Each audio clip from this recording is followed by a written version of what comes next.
Hey everybody, welcome to Chicago. Welcome to Chicago. That's where we are tonight. Super happy to see everyone in the chat hanging out. Thank you so much, Bones, for all those gifted subs. You are an absolute doll. You not only do you look absolutely mind-numbingly fantastic, but you're a total doll. You could change your name to Little Doll. Yeah, I probably could get some a new type of following that way. You never know. You never know. I mean, I think I was talking to Darling earlier, and I think she's gonna just start doing her painting streams dressed like this. Also, probably gonna get a whole different audience. Those eyes, man. All right. Before I freak out and just sort of run out of here, I am Canadian, and so I am very, very easy to scare. Thanks so much, everyone, for being here tonight for this third episode of Vampire Autodafe. Our Vampire the Masquerade Chronicle. We have taken a little jump in time. We'll address that momentarily.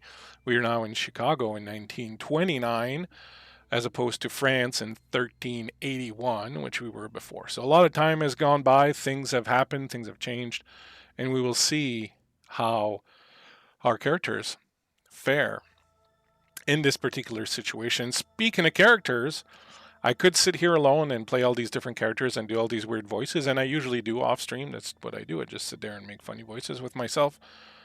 But I decided to instead invite these absolutely fantastic looking people. Look at this. Look at this business. Look at this business. And when you consider the amount of talent that's stacked on top of those amazing looks, it's going to be a crazy night, y'all. It's going to be a crazy night. I'd like to give them an opportunity to introduce themselves, tell us about them, tell us a little bit also about your character, and maybe just kind of briefly where your character is at now, and sort of, you don't need to go into super details about the several hundred years of existence, but just give us a brief little idea of where you're at now and what you're doing. And we will begin with the woman who's gifting all those subs tonight like crazy. Little Bones. Sup, Little Bones? Hi. Hi, that's me. I'm Little Bones 309, and I play Odette. Your absolute favorite pious vampire. But she's a little different now. She's kind of living her absolute best life, absolutely thriving in Chicago. She has a pseudonym, which we'll soon learn. And she is being very luxurious and very glamorous out here in the big city. She loving the roaring 20s.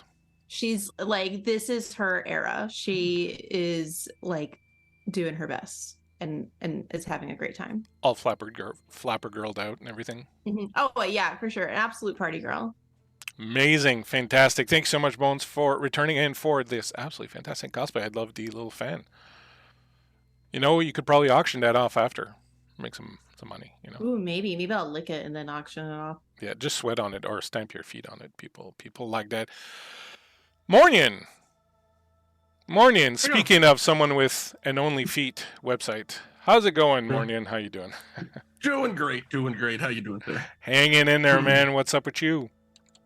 Well, Mornian himself is doing basically next to nothing except for being a mod in most of these lovely people's channels.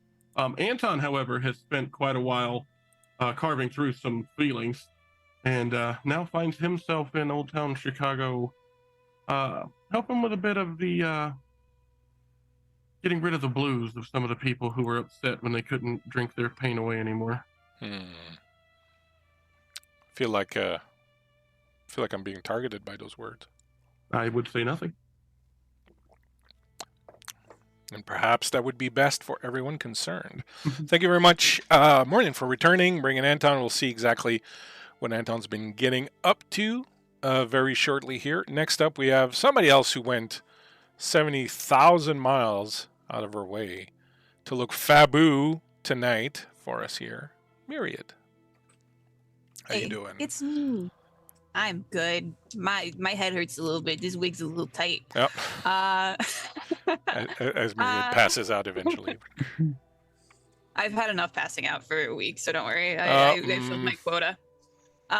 So I stream here on twitch.tv/MyriadScrex. You can find me just I'm being a little guy. And I'm playing Fleur. She's a Toreador, and she has been making money. She's got a lot of money now from selling her paintings. She's sort of been traveling the world. She just recently came to Chicago from New York, and she's also been traveling with her niece that she recovered, for lack of a better term, from Hungary many, many years ago. Indeed. And was she already embraced when you found her, or did you do that yourself? I embraced her. She's kind of like your daughter and your niece at the same time. Yes. Yes. How very French. Determined to be a better sire than the sire that I had. Well, I don't know that that's a very high bar, so you should be The bar is on the ground. Yes. Well, actually, the bar is underground at this point. Actually, the bar is basically in your soul, since you, well, committed diablerie and sucked all her blood and her soul into you. As one does. I've done that with many of my ex-bosses. Speaking of my bosses, the one who bosses me around, tells me what to do all the time. Darling Creepshow. Hi, I'm here. God. And I'm playing Agravain, everyone's favorite broody, moody little Nosferatu. Agravain has been up to some interesting shit since y'all last saw him. He pretty much took his opportunity after the death of Aveline to travel the world and to become other people as he traveled the world and step outside of himself a little bit more than he usually would to see what it was all about. And after a good amount of time, he found himself here in Chicago, reconnecting with some old friends. One old friend in specific. And has Agravain updated his wardrobe at all? No. He spent a lot of time wearing a lot of different masks, a lot of different clothes, and he knows what he feels most comfortable in. Well, nothing quite like knowing yourself. Being fully aware of who you are and what horrors lie within. And in the case of a Nosferatu, without also, because, ugly. Monster inside and out. That's right. Thanks so much, crew, for returning to freak me the hell out with your cosplay. Always appreciate it. If my friends out there, you would like to go and visit Mr. Ivan Dutch's website. This is where music that you're hearing tonight comes from. Beautiful music, quite fitting for this particular game. I kind of thought of going for the jazz stuff, but it was always kind of just too upbeat and whatnot for kind of what we're trying to do. So I decided to stick with what we had, which is Mr. Ivan Dutch's music. So do check it out if you can. If you feel like getting involved in the proceedings here tonight, you can help the players by donating bits. You give 100 bits and you buy the player of your choice. Basically an automatic success, which is, not bad at all. Or you can buy all 4 of them, an advantage for 300 bits. It's like a 4 for 3 deal. Always pretty good. It's not quite BOGO, but baby needs new shoes. Thanks so much for all the support, everyone who's here tonight. We are going to dive into this. I do want to mention that if you are interested in seeing what's happened so far, if you missed the first few episodes, you can find them on my YouTube page for your viewing pleasure in VOD form, right there at that link. And so, without too much of a further ado, as they say, woohoo! Thank you, City. Thank you very much. Everyone has one advantage graciously provided by City. So please take note of it. You may need it later when the city burns down. Our advantages carry over from the last game. Yes, they do. If you still have them, yeah. Absolutely. Everybody ready? Shall we? Shall we begin? My friends, welcome to the Roaring 20s. Amidst the glittering skyscrapers and smoky speakeasies, Chicago is a city of contradictions. It is an era of dazzling excess and clandestine whispers, where the jazz-age rhythms pulse through the veins of a metropolis teetering on the edge of both glory and peril. The Great War has faded into memory, and in its wake, a cultural revolution is sweeping across the Windy City. Chicagoans revel in the exhilarating promise of the Prohibition era, with flappers dancing to Charleston in secret clubs and bootleggers crafting liquid gold behind closed doors. But beneath the shimmering surface of this glamorous facade lurks a darker world, where gangsters hold sway and corruption seeps into every corner of society. And yet still, deeper darkness lies in wait behind the mortal world. In this darkness, the monsters move, unseen, puppet masters of the mortal world, hungry mouths sucking the very lifeblood of the city, the very lifeblood of the inhabitants of the city. The kindred. All is not well in the city that belongs to Prince Alistair Campbell of Clan Bruja. Tonight is February 15th, 1929, and last night on St. Valentine's Day, there was a massacre. Several of the human gangsters that make up the ranks of the Irish mob controlled by the prince were executed. The obvious perpetrator of this crime is Federico Giovanni, lately of New York, who for some time now has been waging a quiet shadow war, his mobsters against the prince's mobsters for control of the city's extremely lucrative alcohol trade. This will reverberate in the darkness of the city's true halls of power for some time to come. It has, in fact, already begun. But before we see exactly what is to come of these actions of the St. Valentine's Day massacre, we find ourselves in the bowels of an old abandoned hotel. An hotel where one H.H. Holmes, several decades ago, murdered several people during the World Columbian Exposition in 1834. Deep in these bowels, shadows stir. You watch, Agravain, as the neonate Nosferatu, one whose name you probably don't even know or remember at this point, he's too young, too new, departs in a hurry, having brought to you information that the Prince, Alistair Campbell, is summoning the Primogen Council. And the Nosferatu Primogen, the one who is the leader of your clan in this city, one H. Collingsford, has requested your presence later tonight at the gallery, which is the speakeasy that serves as Prince Campbell's court. As you digest this information and wonder why Collingsford would like to see you, since you are, well, one of the elders of the city, certainly one of the elders of Clan Nosferatu, but not necessarily generally involved in politics of the city. You start pondering this when one of your little friends, one of your little rats that scurries around and keeps an eye out for things, creeps in through a crack in one of the rooms and comes up and looks up at you, twitching its little nose, looking like it wants to say something to you. But before it can speak its mind, tell us a little bit, perhaps, what your surroundings look like and sort of what's happening here as you've woken up for the night upon hearing this information.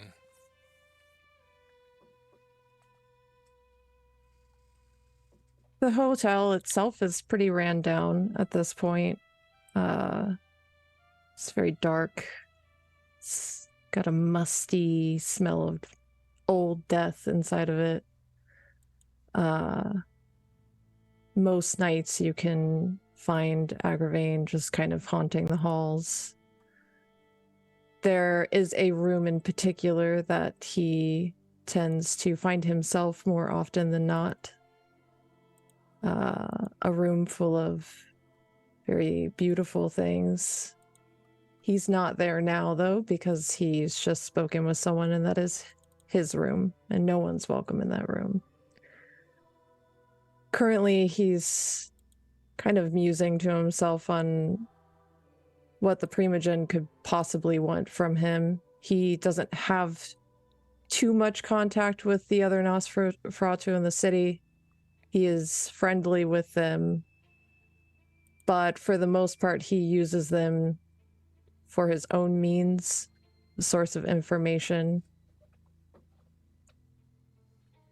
But he's not a typical Nosferatu. He doesn't view them as family.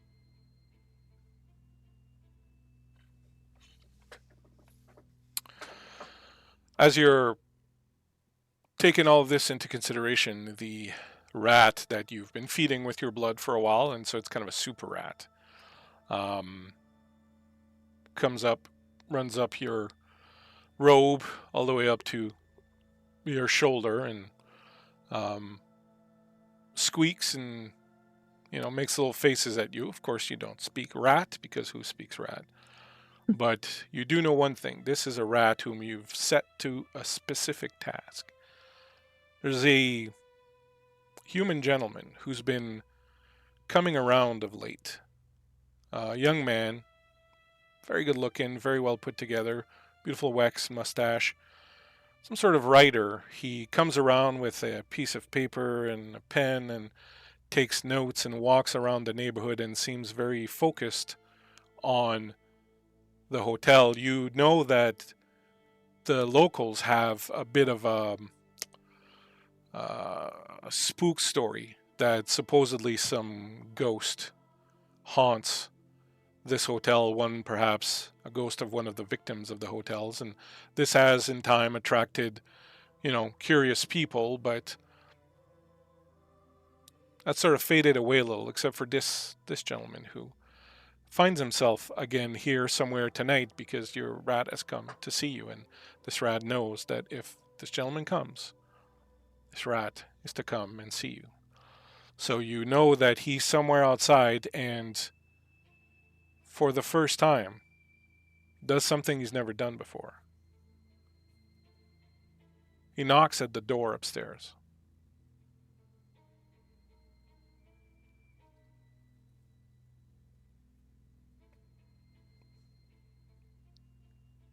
I'm going to go upstairs and I'm going to use my obfuscate powers. And I'm going to open the door, but nothing will be there waiting on the other side for him. As soon as you open the door, he kind of takes a step back. Obviously, he wasn't expecting anyone to answer, and you see two things. Go ahead and let's make a roll. We don't make a lot of rolls here. So let's make a roll. Go ahead and give me we will call it a, roll your perception plus your empathy. And tell me how many 6s and up you get.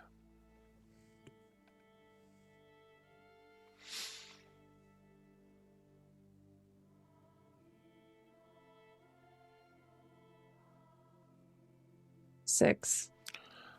So you can't fail to see that, of course, there is surprise and fear on his face when you open the door and there's no one there. But for a brief moment, you also see something else. You see a very distinct glimmer of excitement.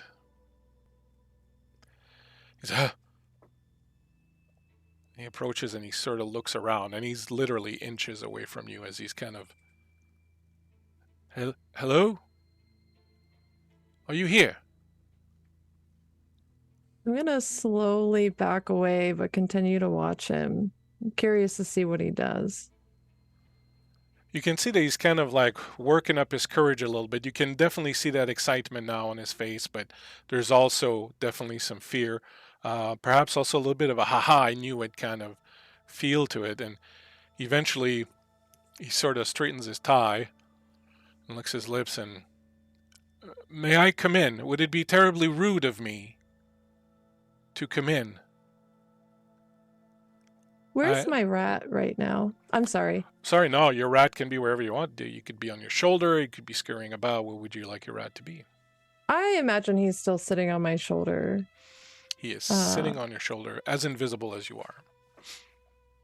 And I'm kind of gonna give him a little pet and wave him towards the man and kind of send him down to come out of the shadows towards this man's feet.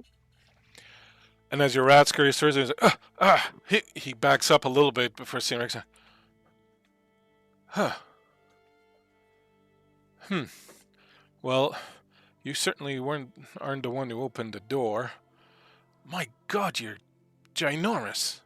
What have you been feeding on? He kind of stays away from the rat a little bit, but that movement has he was kind of in the doorway, and now like he's kind of scuttled to the side, so now his back is kind of like to the wall, and he's inside the house. And on the first floor, I would imagine you've left it really kind of falling apart and sort of scary looking and dangerous looking, so people don't sort of stay here. He kind of scuttles aside, goes, I appreciate you sending your familiar to welcome me, but I know you're here. I know someone's here. I felt you. I know you're here. I'm not looking to cause you any trouble. I'm just very curious. You see, I'm a writer. I am writing a book, the definitive book on Holmes and the events of this hotel. I'm quite fascinated, you see. As he's talking, he's kind of walking around and, not daring to go too far. And when the floor creaks too much, he kind of stops a little bit and starts to reassess. I don't mean you any harm, and if you would prefer, and he puts away his pencil on his paper, if you would prefer, I'll of course will not write anything without your approval. There is someone here, isn't there? Can I kind of glean anything from this guy of who I think he might be if he's potentially lying about what yeah, he's so hearing? your roll earlier was very good. So you definitely get the sense that he's not lying to you. He's definitely someone who's, he seems like the type who would do this, like write a book on something like this. You know that at this point in time, people are just now starting to kind of talk about serious crimes.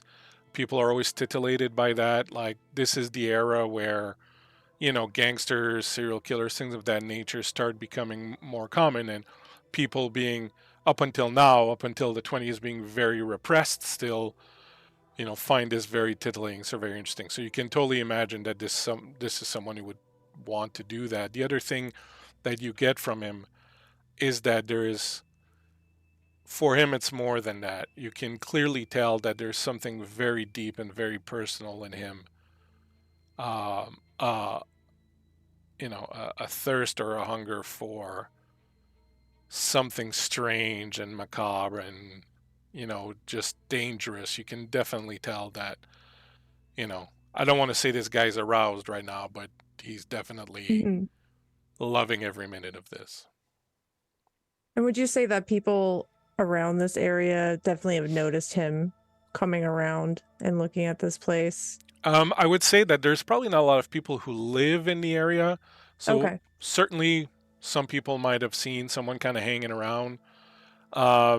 But this is not like a neighborhood that there isn't a neighborhood here. This is kind of like run down. People kind of avoid this place. Okay. So. Agravain, while this man is walking around, is going to slam that front door shut. He screams and jumps. Ah! Ah! Ah! Okay. And in his chaos of moving, he's gonna get right up behind him and breathe icy cold air on his neck.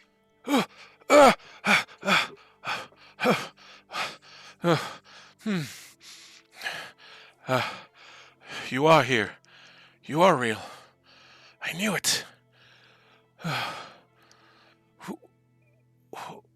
Where are you? Are you an actual ghost? And he's kind of like reaching out, and you can tell that like he's really like both terrified and excited like at the same time. My name is Reed, Edwin Reed the Third. I'm from Massachusetts. I'm sorry if I'm disturbing you. Can you talk? Agravain's gonna orientate himself on the opposite side that he was on him. What have you brought for me, Mr. Reed? Looking around. Brought like an offering of sorts. Well, nothing. I have to admit, I'm actually kind of taken by surprise that you are actually. I mean, I knew it, but I didn't think you would talk to me so quickly. May I see you? Are you? Can you be visible? I don't know much about ghosts or things of that nature. Are you even a ghost? You must not be. You must be something else. He's gonna hear a sigh in disappointment. And when he hears that sigh, he's gonna feel hands wrap around his body and his neck. Wow, Mr. Reed. It seems as though you've brought me dinner. Please. And he's going to sink his fangs into Mr. Reed. Let's do something. First of all, give me roll 3d. You don't have 3d6, so roll 2d10s and add it up just to see like if you're like super hungry or if like you'll be able to control yourself. Unless you don't want to control yourself, it's a different story. But yeah, give me 2d10s just to see how much blood you actually have right now. 12. Okay, so with 12 you can totally be in control. Like you would certainly, with 12 you would start thinking about feeding normally in the next night or two, but right now like you could still. So totally up to you how you do it. You sink your fangs into him, and it doesn't take long for that usual kind of euphoria to sort of take over him. And this happens unless you purposefully make your embrace painful. What would Agravain do? I feel like Agravain would not allow him to feel euphoria from his bite. He would want him to feel pain. And as your fangs dig into him and you make sure to give him as much pain as possible, he, instead of reacting with that euphoria that you expect, he reacts with a kind of different euphoria where at first there's definitely like that kind of pain, and then eventually he kind of leans into it, and you can tell by the look on his face that he actually likes this better than if it was the other thing. Mr. Reed. I imagine Agravain would weaken him pretty drastically before he pulls him away. And at this point, he's dropping the shadows. And he's going to hold Mr. Reed out from him and look him in the eyes. Is this what you were expecting, Mr. Reed? And as he says that, he's slowly pulling away his mask. You see him, he's very weak. You've taken 3 blood points taken from him would basically kill him. So we'll say like you left him with 1 or so. He's very pale, very drawn, kind of having difficulty now, start looking up. But as you reveal your face, he looks up and he says, "Not what I expected." And his hand reaches out slowly and touches your face. You're even Agravain. more sorry, beautiful. He just says, "You're even more beautiful than I thought." And his hand just kind of caresses your cheek and then slowly drops limp.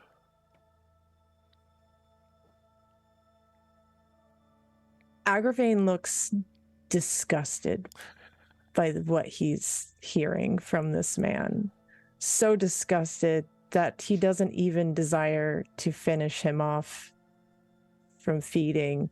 He simply takes his hand and snaps his neck and lets him fall to the floor. Go ahead and give me, if you will, a conscience roll. So you're going to roll a number of dice equal to your conscience. And your conscience is pretty low, so your target's going to be pretty low. We're going to say like 3 is your target. My conscience is 3 is my target to hit on the dice? Yeah. Okay, that's 2 successes then. Okay. So it doesn't sink you deeper into the hole of beastdom. You snap his neck, and there is almost a look of contentment on his face.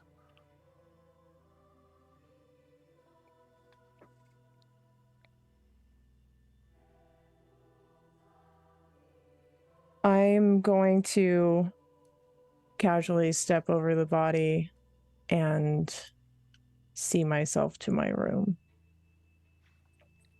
We will revisit you momentarily because I have a feeling that the next person I'm about to talk to may want to come and speak with you. Anton. Where does Anton live? Anton spends majority of the time he's resting. In a small apartment. Modest. Nice, but not very large.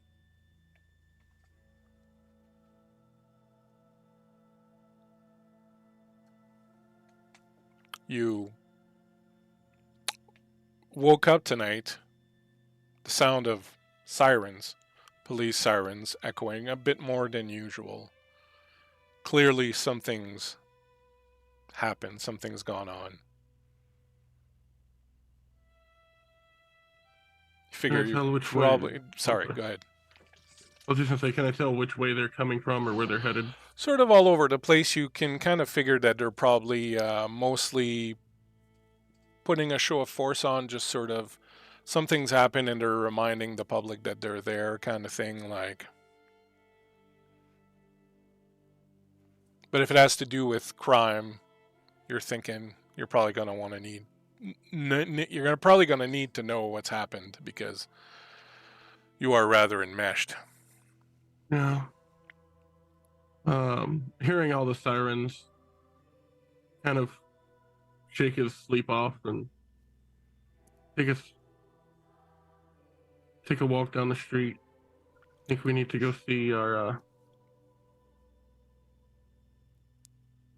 lovely leader. Well, in fact, as you open the front door, there is a man sitting on your stoop. You recognize him. He's a black man who looks to be in his mid-40s, perhaps. He wears a little pork pie hat kind of cocked to one side, nondescript leather jacket. Looks kind of like, any other laborer you would see sort of walking around during the day, but you know that this man is not just another laborer. This is Clark Towns. Clark Towns is the leader. Not the leader, sorry. Clark Towns is one of the leaders, but one of the main points of contact you have with the Boundary Clan, the group of anarchs that you know have been opposing or being a pain in the ass of both the Prince and the Giovanni in this Prohibition War. I see you're not much of an early riser. No, I prefer to have my fun in the dark. We need to talk. And Anton just kind of looks to the left and the right, looks to see if he sees anybody looking at him. A couple of people. I would assume you live in a very kind of blue collar sort of neighborhood, and this late at night, people are already in bed because they got to go to bed early in the morning. So just a few lights on here and there in some of the apartments in the area. Waiting on you. Did you hear about what happened last night?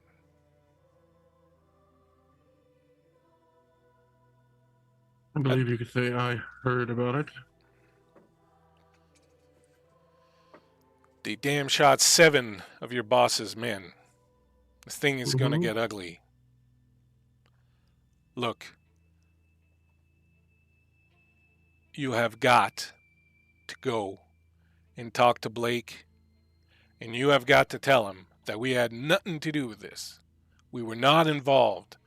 I know the way they are. They're going to use this as an excuse to roll up every Tom, Dick, and Harry that ever stood up to them. You have to tell them we were not part of this. And in fact, I am here to tell you that we will stand with you against them damn New Yorkers. Offering an allegiance. We're offering to help do the dirty work for you. We know you're going to be going apeshit on these guys, and look, there's not a lot of us, but you know we got a little bit of weight, and well, between us and them, between us and you guys, there ain't a hell of a lot of pie left for anybody else. We just want to protect what's ours, and maybe show good faith to you and yours. Maybe we can go back to business the way it was. You guys running the big thing, us getting the crumbs, and everybody being happy.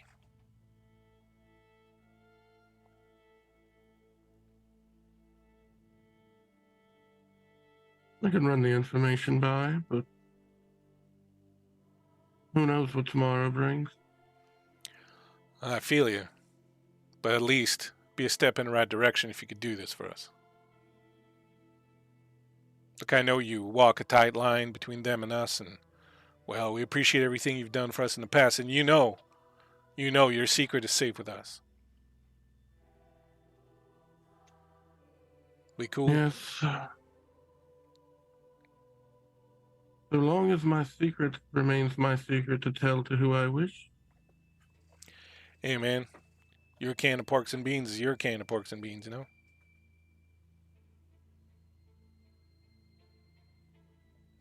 Look, I gotta go. There's tons of stuff going on, but the other thing is this. That shipment we got stashed, I don't know where you put it. You said you had a good place to hide it.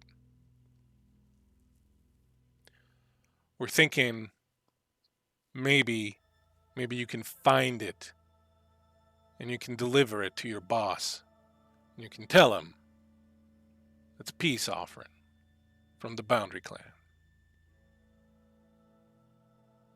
I know it's safe. I'll see it gets to him. We'll see what he thinks. I appreciate it. Well, you know where to reach me if you got anything else going on. Absolutely. It's a fucking mess. We're going to be picking the pieces of this one up for fucking years to come. Just hope it doesn't turn to old bloodbath. Sorry. As he says that, Anton's face is going to slightly curl into a small smile.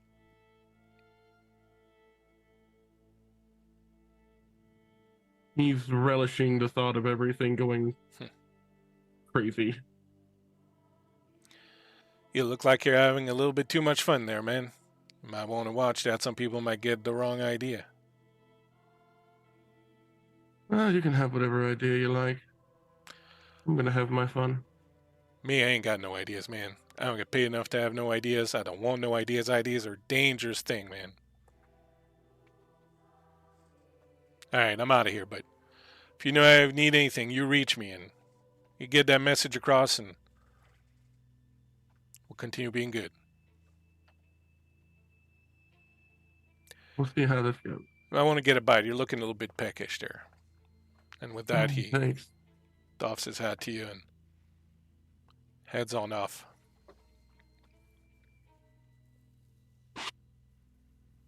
Anton's going to kind of follow him down, not quickly, just kind of maybe a flight or two behind on the stairs.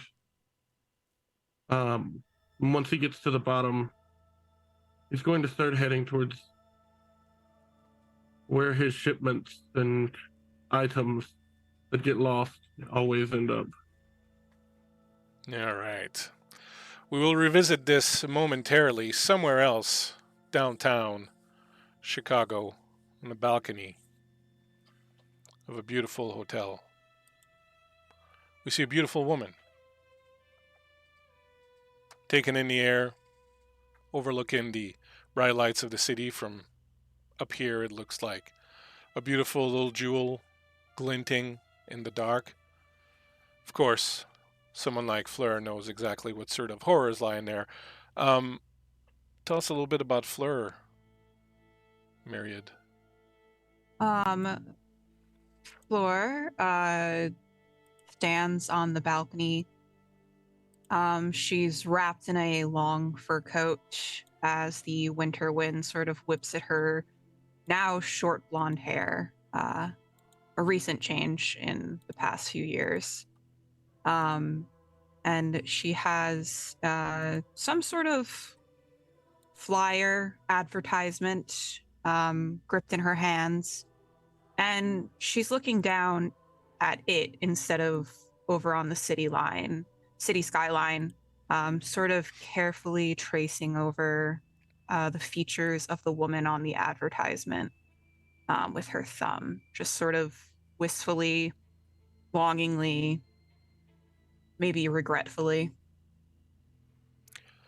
As you do, you hear a voice coming through from the other side of the curtain to the room that you were occupying in this hotel, and the voice says, you're going to end up putting a hole in that thing, Mom, if you continue rubbing it that way. Flora will sort of, upon realizing that she's being watched, just sort of crinkle the paper closed, sort of shove it into like one of her pockets in her coat, and sort of turn around and smile. Not sure what you mean. It's nothing. Well, I don't know about you, but I'm feeling a little hungry. Are we going out tonight? Yeah, we can go out. We got to make sure that we don't obviously feed on the hotel grounds. The curtains part and your niece comes to join you. Can you give us a little description of your niece? She is what appears to be a young woman. She looks similar to Fleur, especially Fleur from years and years past. Dark hair, petite, dark eyes, very dark eyes.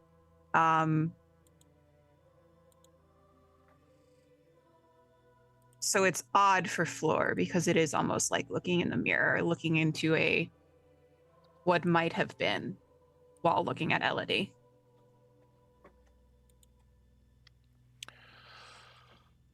Where will we go then? And I'm sorry. Look, Mom, if you want to go and talk to her, you should go and talk to her. I know it can't be easy. It's been a very long time, but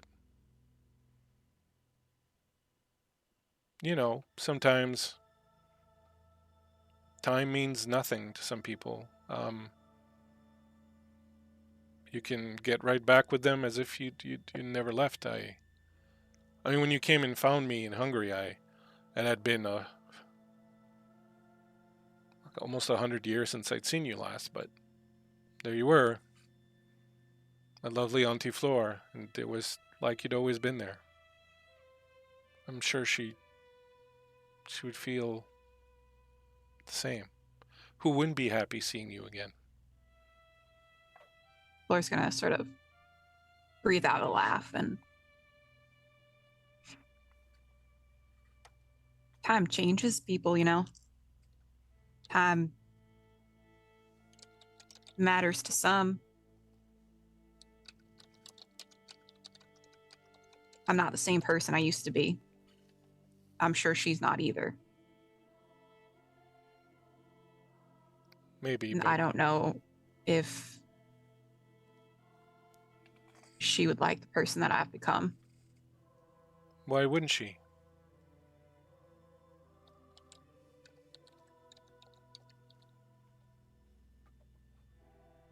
What's so terrible I don't about you? know. I don't know if our connection was because of, and Floor will sort of trail off, not wanting to say the name aloud, almost like Mhm. it's like the boogeyman. Mm-hmm.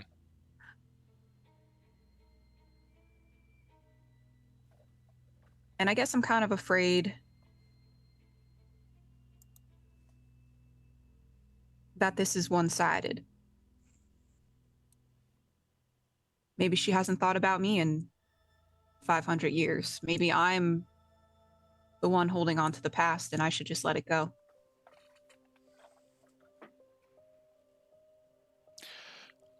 Maybe, but how many more 100 years do you think you can go without knowing?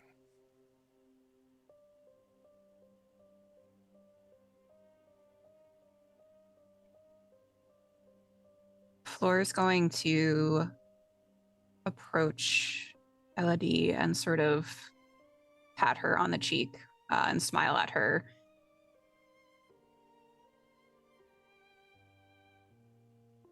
You know, sometimes I think that you're the older one here with your wisdom. And Floor's going to sort of go back into the room.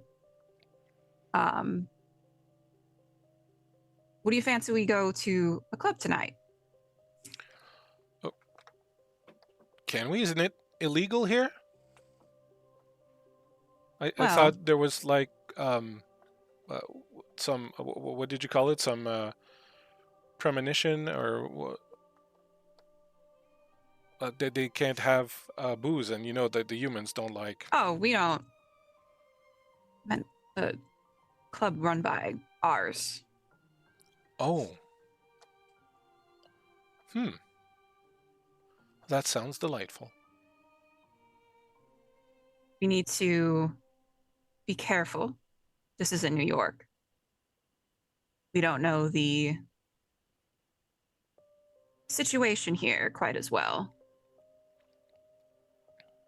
Well, I know someone who could tell us what the situation is. Blair's going to sort of roll her eyes playfully. And sort of, she's going to like go onto, sort of lay onto the bed in the middle of the room. And on the bed, there are a bunch of different sketches, sort of a culmination of probably the sketches she's done on their travel from New York to Chicago. There's a lot of sketches of sort of like little still lifes of like Elodie, you know, on a train, in a cab. There's some sketches of Floor herself, some sketches of just random passerbys, sketches of kindreds and mortals alike.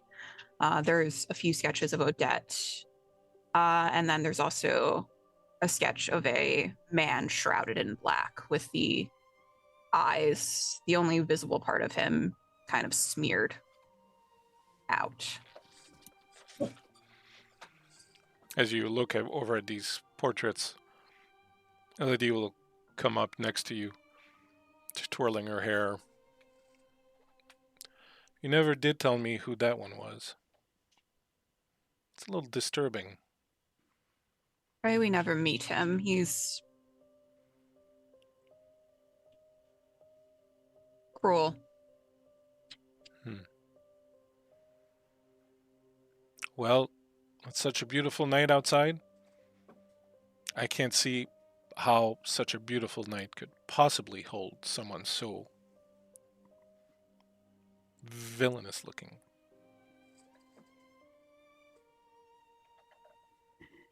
You never know what lurks in the dark. Well, then we shall stay in the light. And she grabs you and she sort of pulls you over and she turns up some of the lights in the house and in the room. And as the light sort of flares out, she starts dancing around with you. She's like, "Will we be able to dance tonight at the club where we're going?" And she's just sort of twirling around with you. Fleur's going to sort of laugh and, if not, we'll make our own music and dance to ourselves. What shall we wear?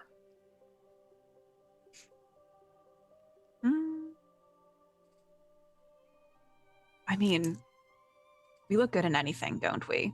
I think we should wear our best. Very true. Never know who we'll meet. It's a night full of possibilities. Old friends? New friends? Just, she points at that disturbing picture. Just not that, whatever that is. Fleur will sort of go over and turn it down, turn it like upside down so the face isn't showing anymore. And she will kind of go into, I imagine that they've sort of moved in essentially to this hotel room. You know, when you unpack, you usually have things just out of a suitcase, but Fleur and Elodie have, they've hung their clothes, put their clothes in the dressers. So yeah, Fleur's going to go in and sort of pick out Elodie's outfit and sort of kind of toss it at her before picking her own. Oh, can I wear that long string of pearl of yours, the one that you got in Florence? Of course. You know the one? Oh, yes. And I'll go and dig through my jewelry box. Anything you want. You need only ask. As you get ready to go out into the night den,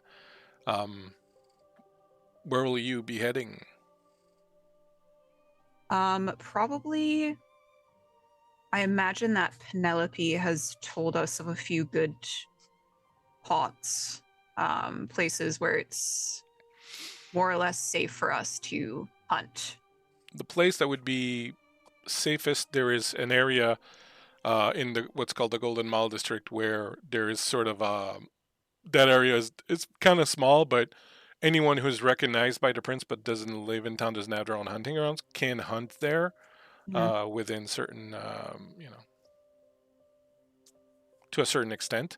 But that's where she would have told you like that you can go as far as getting, a bite to eat, basically. A little nibble. A little nibble. And from there on end, you might consider going to a place called the Gallery, which is you were told in Elysium, so it's a place where that is safe haven for kindred. No one's allowed to commit violence. No one's allowed to use their discipline, so on and so forth. And it's kind of a speakeasy kind of place with basically no humans around. So it's Masquerade safe. Yes, I think we would go hunting and then we would go to the Gallery. Sort of, Fleur doesn't want to make waves in any sort of way, but she does want like the know-how about the place. And what better way to do that than to schmooze with the locals? Schmooze with the locals. Very well. You are on your way to some schmoozing. We'll talk about your feeding in just a little moment. But first, somewhere across the city, a woman whose face was very recently on a little flyer advertising palms read, futures told, cards laid out in patterns that offer some significance to people who can read them. Tell me, Odette, where do you live? How do you live? What are you doing at this particular moment in time? Odette lives in her own apartment. I see her living a little bit better than modestly. She doesn't really need much. It's one bedroom, but it is amongst artists and thespians and maybe even some bohemians. And she lives a little bit eccentrically, very much a party girl type lifestyle. um, red silk over lamps to sort of give ambiance, and she takes appointments for her fortunes to be told, and she makes a pretty decent living off of this, amongst other things. And do you have any appointments tonight, or Yeah, she's reading palms tonight. I would imagine she's a group of a gaggle of girls, sort of very excitingly getting their palms read, and Odette's being very soft and tender with them and giving light touches as she runs her hands over the lines in their palms and cooing at how long they have in this life and what love will be coming towards them. They seem to be very happy with the reading that you've given them. They came here very nervous. They'd heard about some friends of theirs who had come to see you, and had a wonderful reading. And of course, they want to know about boys, and whether they will get married, and whether their husbands will be rich, and whether the usual stuff. And you sort of take good care of them. And after a little while, you finish the reading. They pay you each their 15 cents. One of them even throws in an extra nickel as a tip for you. And they file out of the door, and as they do, you see waiting down the hall a man very well dressed, obviously a man of means, man of good taste, older gentleman a little bit, holding his hat in his hand. And as the girls kind of run out, he gives them a good evening to you, young ladies. And they sort of file past him. And then he looks up at you and goes, do you have room for an impromptu appointment? She very playfully kind of bats her lashes at him and sort of shrugs and says, oh, I always have openings for you. And she'll, escort him in. He'll walk in, just, setting up his mustache. And, he seems, as always, you know that he is a man of means, as I said, one of the, more well-to-do and sort of powerful bankers in the city. Definitely someone who should not be nervous in the presence of a woman, but he always seems to be just a little nervous with you, and always very careful to be very proper and all that. And can you tell us a little bit about this man and how you met him? This is somebody who Odette would consider a gracious benefactor. Years ago, she met him and his wife, and did some readings for them. Unfortunately, she passed, and since then he has come to visit with her on the grounds of communicating with his lost wife. And what's come of that? Have you ever led him on? What have you been sort of telling him as far as the communications go with his dead wife? There's a little bit of leading on going on. She, gives him peace and solace that she is in a good place and she's not suffering, and that she's with God, of course. Mm-hmm. And Odette still being a Catholic and a staunch one at that, and, gives a sign of the cross during this and encourages these thoughts with him. I hope it's not too forward of me to show up unannounced like this. I do have an ulterior motive in mind. Would it be okay if I sat down? She sort of waves him to sit at the well-decorated table that she has sort of in the center of the apartment, and she kind of cants her head to the side and says, do you want wine, tea, coffee? Oh,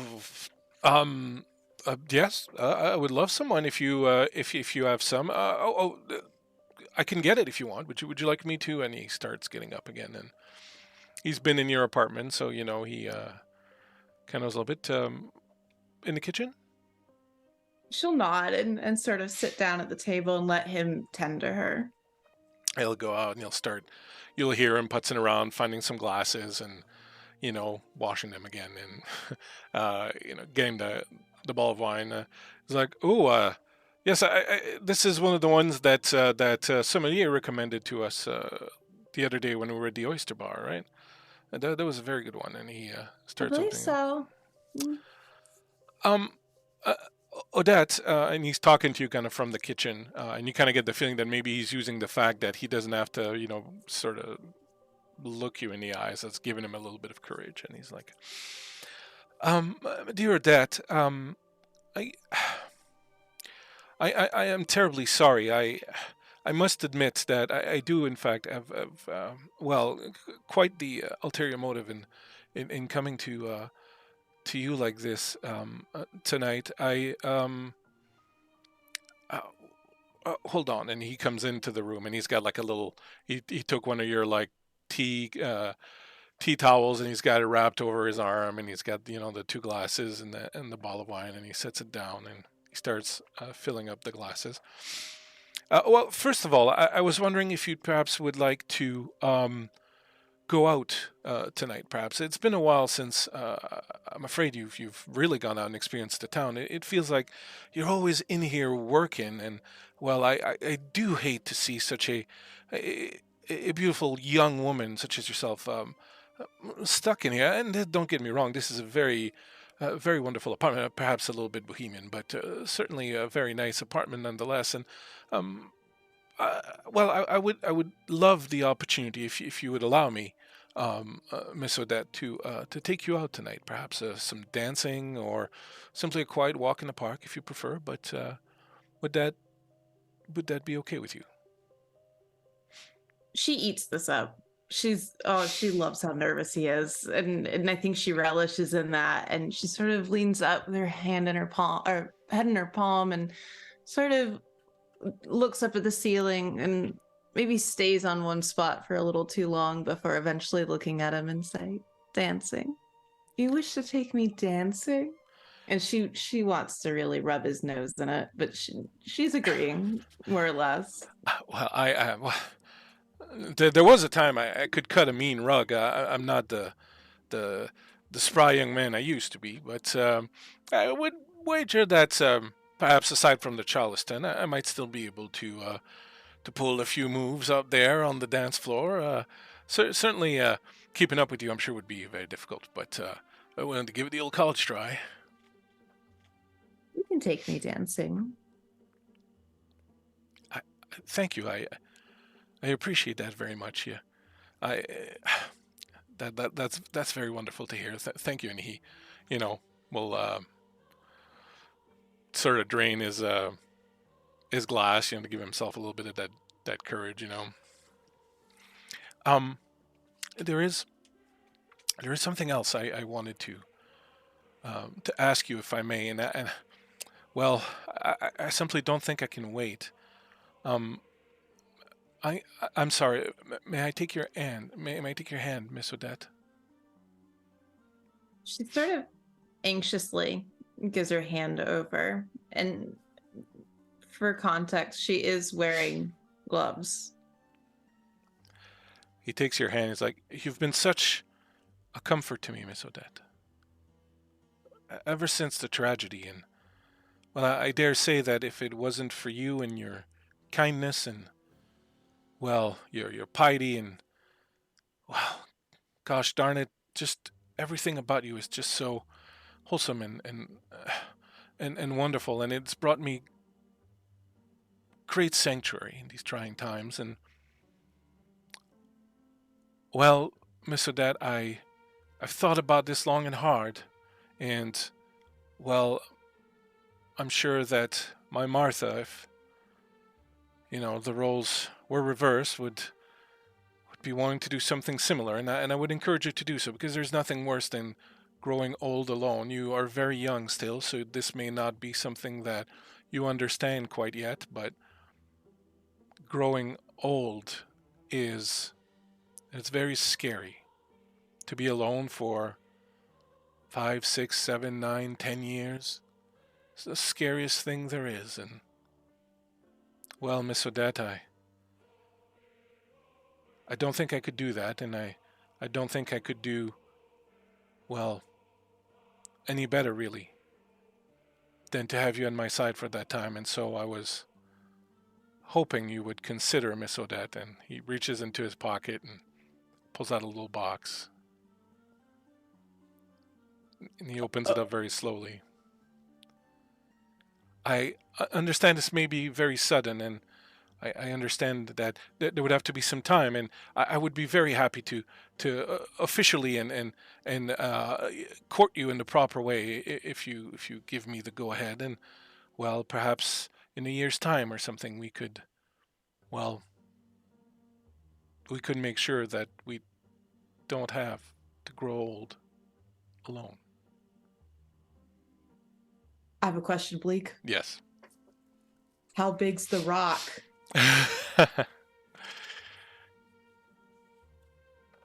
Is It significant? is massive, it is old, and it is tasteful. But it's massive. Oh yeah, it's like definitely one of the Huge biggest diamond. ones you've ever seen. You're thinking he's probably a professional with a tool that big. Yep. Odette sort of like feigns a flutter. Mon chéri?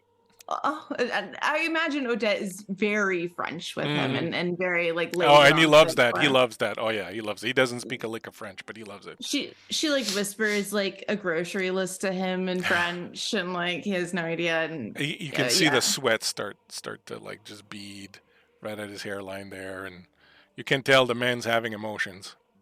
And immediately she's gonna stick her hand out and say, "I would be delighted." For a second, you think he's maybe gonna have a heart attack, like he's just like, and then with sort of trembling hands, he takes the ring out and it's like, Miss Odette, it is like an angel has come to visit me, and has decided to stay with me. It is the greatest gift God could ever give a poor sinner like myself. And he slides the ring up on your finger.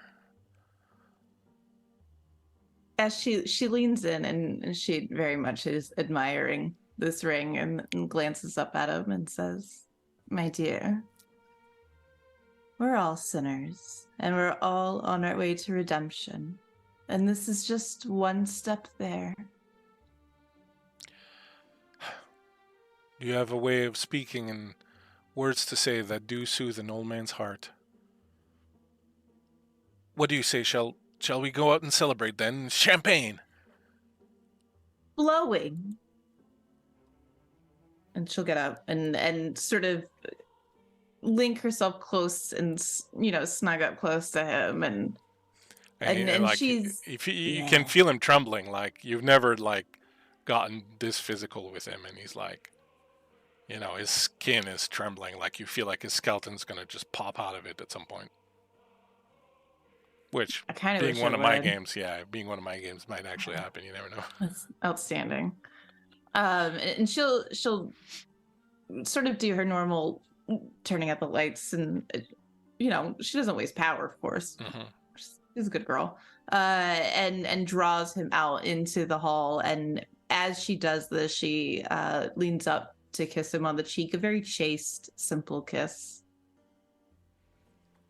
As you do that, you hear from down the hall a male voice that says, "I'm sorry, am I disturbing?" Odette looks. You look over, and standing there down the hall, staring at you with a bit of a smile on his face, you recognize Professor Timothy Halling. Professor Halling, who looks exactly like a college professor. He's got the right haircut with the little comb over, and he's got the little cardigan, with the bow tie, and he's got the tweed jacket with the leather vest, and he's got a pipe and a pen sticking out of his pouch, and he's got the corduroy pants and the whole 9 yards, is the Malkavian primogen of the city, one of the oldest and most powerful vampires in Chicago. Going out to lunch, are you? I'm newly engaged. Oh. And she immediately holds out her hand with the ring. He comes over. Marvelous. Very nice. Who with? This young man here. And he looks up to be about 30. And the owner's like, yeah, I'm Henry. Professor Hollingsworth, how are you doing? And they shake hands. How do you know Odette? Oh, I'm her uncle. Oh, you never told me you had a uncle in the city? He doesn't visit often. And she looks very nervous. Very nervous. Yes, she's right. I'm afraid my duties at the university keep me very busy, and I'm also a lecturer at Harvard and a couple other places. So I'm always traveling around. And well, I'm sorry. I was in town tonight and was just thought I would drop into my favorite niece and say hello. But it seems to me you are already otherwise engaged. Oh, that's a good one, sir. Yes, very much. God. Well, Damn it, Blake. give me a second. Sorry. He says, well, I don't want to trouble you any further. Perhaps, Odette, we might get together a little later. At your earliest convenience, at the Elysium. When you can, is perhaps just a little chat, catch up, and talk about recent events and so on and so forth, if that's okay with you. Odette sort of visibly relaxes, seeing that they've chummed it up and nothing has been told. That's obvious because her now new fiance has no idea she's a vampire. Mm-hmm. And she sort of nods slowly and says, yes, I can certainly see that arranged after this evening. Excellent. Is celebrated. Uh-huh. He looks over at your husband to be and is like, "You look very fit." And with that, he turns around and he leaves. And you know that's weird not only because it's weird, but also because he's known to in his time have been very interested in vivisections and things of that nature. And so he's a little, he's a very old Malkavian, so he's a little strange. Yeah. But he leaves, and Henry, your to be, is like, very interesting fellow, your uncle. What is he a professor of? Odette's sweating. If she could sweat. He is they dig up dinosaur bones, a paleontology, I believe it is. Oh, really? Yes. Huh. Well, no wonder he found me interesting then, if he's into old things. Oh, you have no idea, my dear. Well, shall we then? Champagne awaits. And he offers you. And you can tell that now that, like, he's asked this, and he's changing a little bit. Like, he's like, Little strut. Yeah, he's starting to maybe start to take ownership a little bit more. But, you get the feeling he feels like, oh, he's won, Yeah. Odette will sort of very coyly sort of slink in next to him and take his arm and let him whisk her away into the night. As you head off into this little night, Mornion, you arrive at the old hotel, the one that was the site of some murders some years ago. Great move by your friend Agravain to have taken this over. The locals are so afraid of it that they don't come snooping around, so it makes it an ideal place to hide things. As you approach the house, you notice very quickly that the door was ajar and then it slams shuts very abruptly.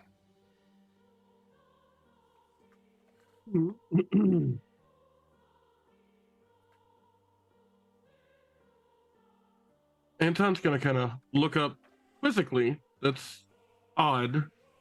He has no worry at all that really anything is going wrong, I guess.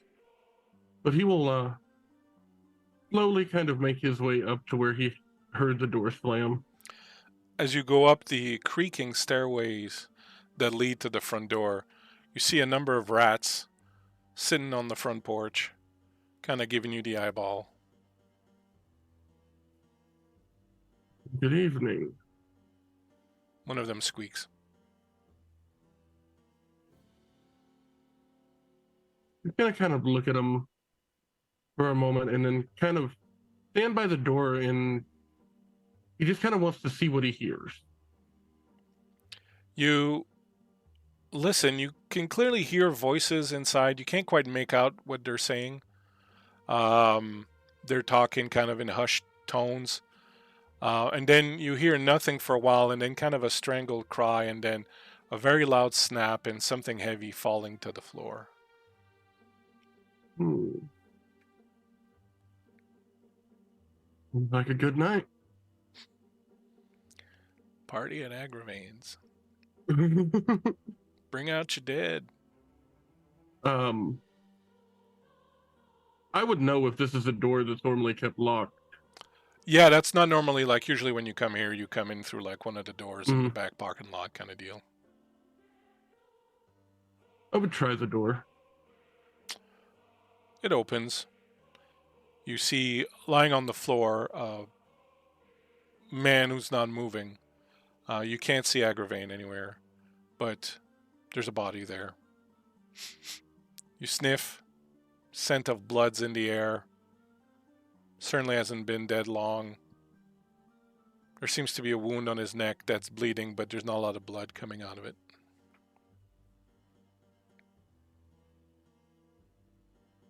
I'm just kind of look around for a moment. Agravain, you are fully aware. You felt that a presence, someone, a kindred was coming up the door, and just after you finished killing this man, you went into the shadows again, and you are there now seeing Anton walking through the lobby of this hotel where you live. As soon as I see that it's Anton, I instantly drop the shadows and step towards you. Good Anton. evening.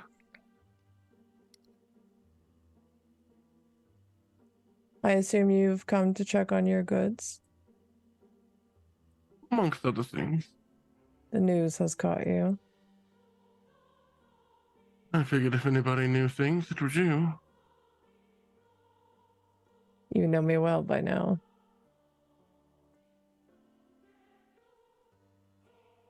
Been a while. Seems as though the prince is calling us into meeting tonight. You, Anton, have not been called. Interesting. You've not heard anything of this? It's the first I've heard of it. Interesting. I wonder what he wants. My Primogen has asked to speak with me as well. Seems as though there's a great unsettling in the city right now. Lots of scurrying little rats. You're gonna watch as Anton just kind of looks at you for a moment and a smirk comes across his face. Well, a little excitement always does make for a better night.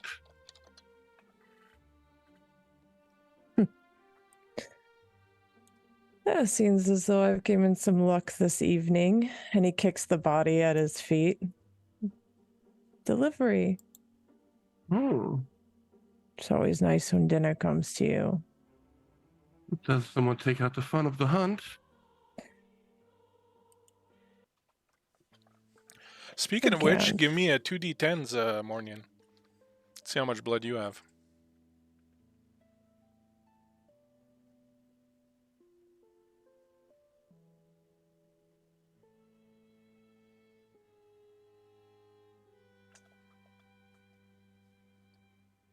A 13.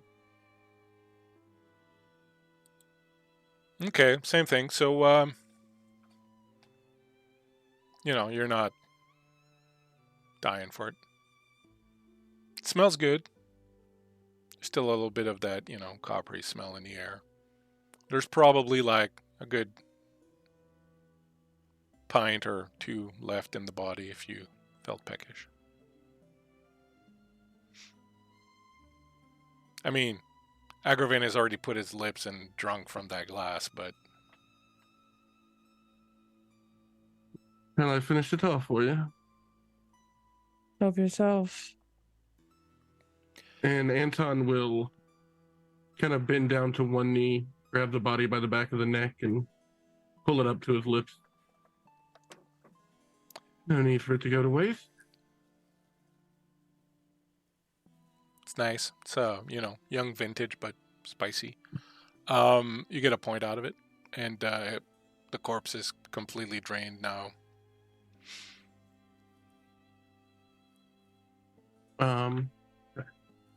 I imagine while Anton's doing this, Agravain is standing over top, just kind of watching him a little too closely.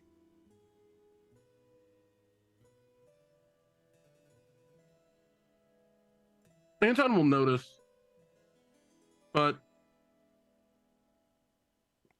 he won't make it a point to make it that he's noticed.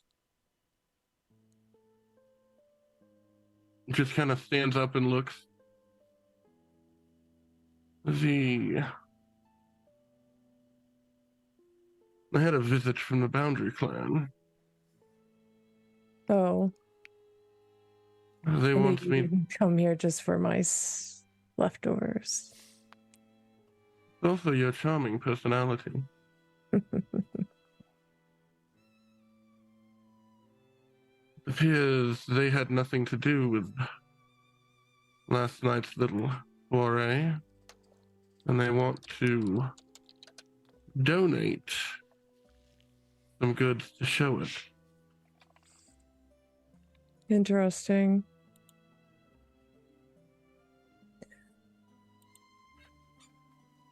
How does this make you feel, Anton?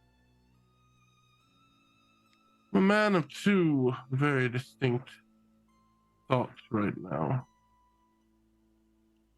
Could get a little better graces by giving them what they lost and moving along with the prince. Or we could really spice things up.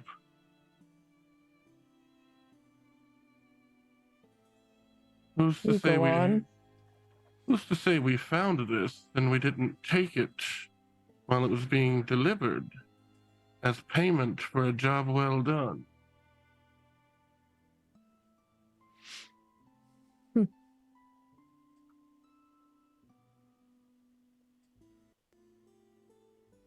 I will say that there's enough stuff there that, one, for the Boundary Clan to give it to the prince is a sizable gift. Like, this is going to set their operations back, which tells you how afraid they are that the prince is going to roll them up in the same, ball as the Giovannis. To the prince, it would be less of a, heavy duty thing, but it's certainly worth a good piece. There's like a good half a year's worth of work there. There's whiskey and all sorts of stuff in there. Probably also some weapons and ammunition, things of that nature. Some art, maybe whatever, anything that they kind of stole and whatnot. But it would be mostly booze, and a lot of it.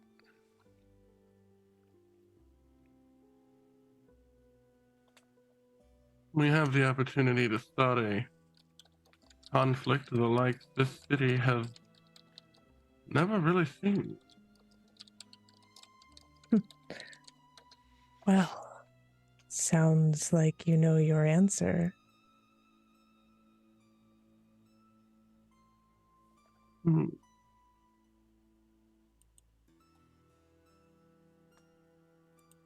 So what will you two do at this juncture?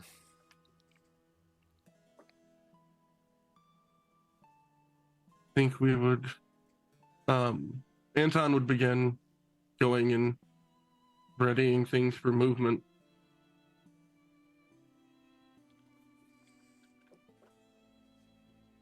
I'm assuming you're going to want to hide that you're doing this? Yes. Yeah. Very much so. Okay. So how about, let's see what you got. What you got for me?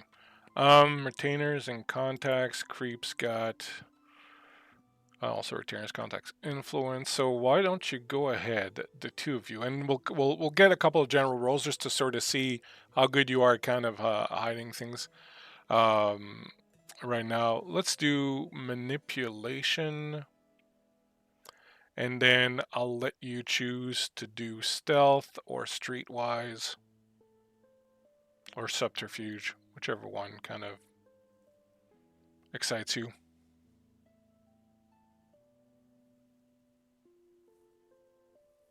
Are we both rolling? Yeah, both of you roll and we'll add up your successes. Okay.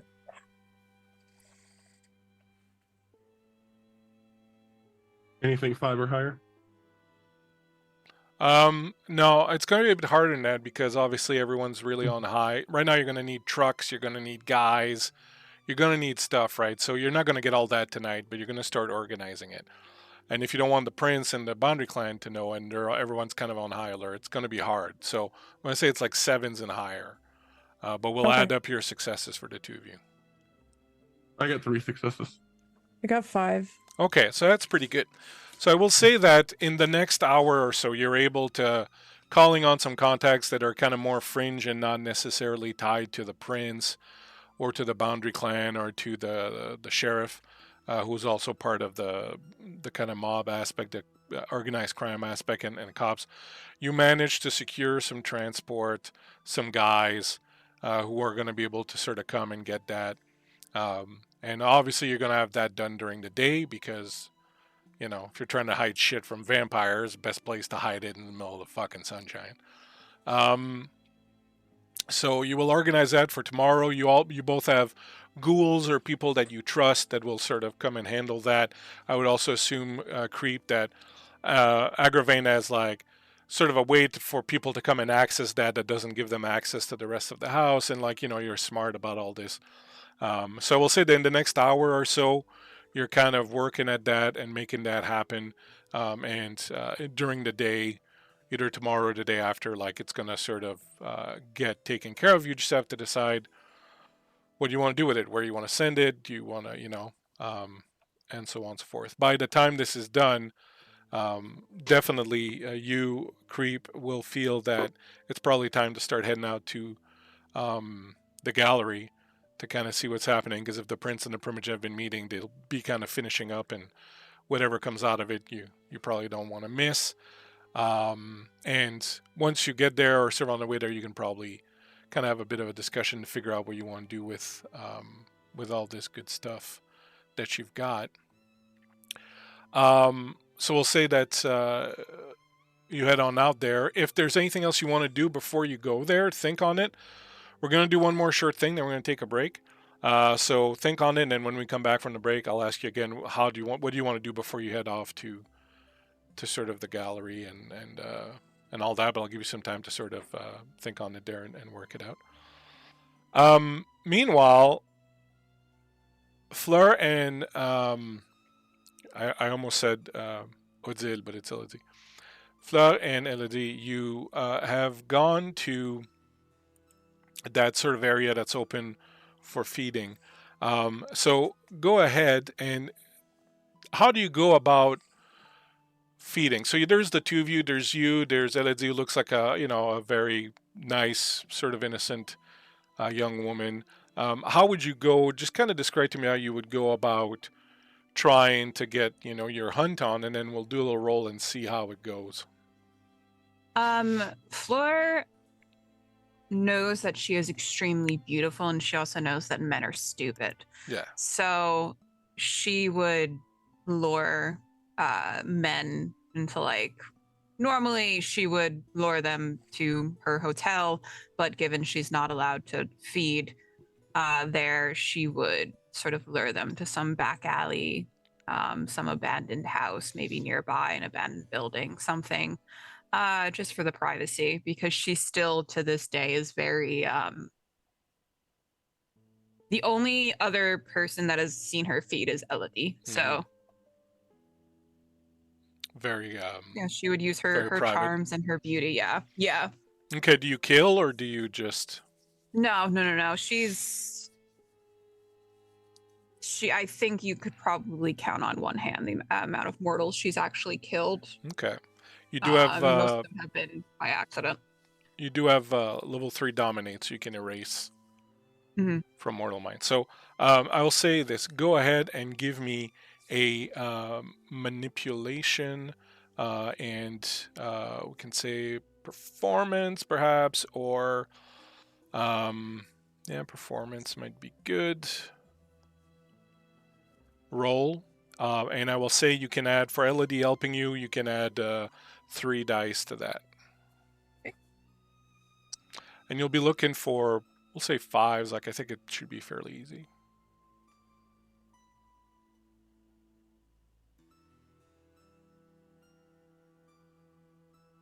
Seven successes. All right, so no problem at all. You easily lure someone, a man who's perhaps coming home from the bar, not completely intoxicated. You wouldn't want to drink the blood, but someone who's had like 1 or 2 maybe on the way home from work. So he's a little bit looser, kind of, all right. He sees you and he's like, "Hey, doll," and you start talking to him, and then you eventually lure him out back. And yeah, Fleur does the whole like giggle and sort of like takes advantage of the fact he's a little tipsy and like sort of guides him to some dark corner somewhere. You will manage without too much trouble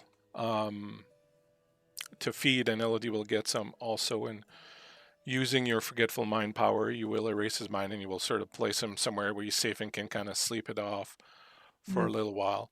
And as you're kind of fixing yourself up, making sure there's no blood on your clothes, and Elodie's saying, what was that strange taste in there? It tasted kind of, I don't know, strange but good. And she's talking about the alcohol that was in his blood.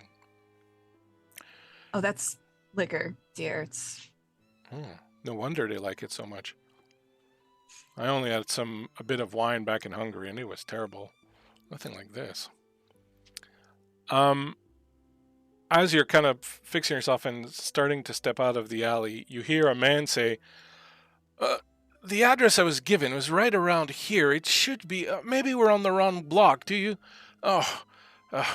I'm afraid we're lost, dear Odette. Perhaps around the corner here, maybe. There should be an entrance." Odette, you've been walking with Henry now for about 30 minutes, just walking around the streets here, looking for this club that he wants to take you to. He's got the address written down.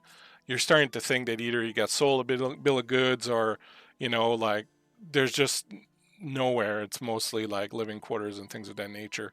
You do hear music playing somewhere far off. It's possible that there's kind of a secret entrance down an alley or something, but he's kind of completely lost. That's so frightful. I'm very sorry, Odette. I'm making a mess of it. You do forgive me, don't you? Fleur, she freezes for a second and thinks to herself, surely this is not the same Odette. And will very slowly, almost as if she doesn't want to look, will look in that direction. What's Odette doing or saying? Yeah. Oh, before you even look, you hear Odette's oh so familiar, sort of whimsical, far off voice, and she sort of looks somewhat around and is mostly looking up at the the buildings and the lights than she really is wherever Henry has taken her. And she says, "Oh, surely 'tis around here somewhere, my dear. That's truly this evening is so nice with just you." You didn't happen to bring your tarot with you so you could divine the way. No, my dear, that just is not quite it. And but she does, I mean, to sort of save him from this embarrassment, she sort of closes any further distance between them, and she's simpering up to him and sort of cooing along and almost playing this damsel in distress and letting him be the big strong man who's leading her to safety. And next to you, Fleur, you hear Elodie go, "Holy suffering succotash. Is that?" One and the same. Fleur is mighty uncomfortable right now.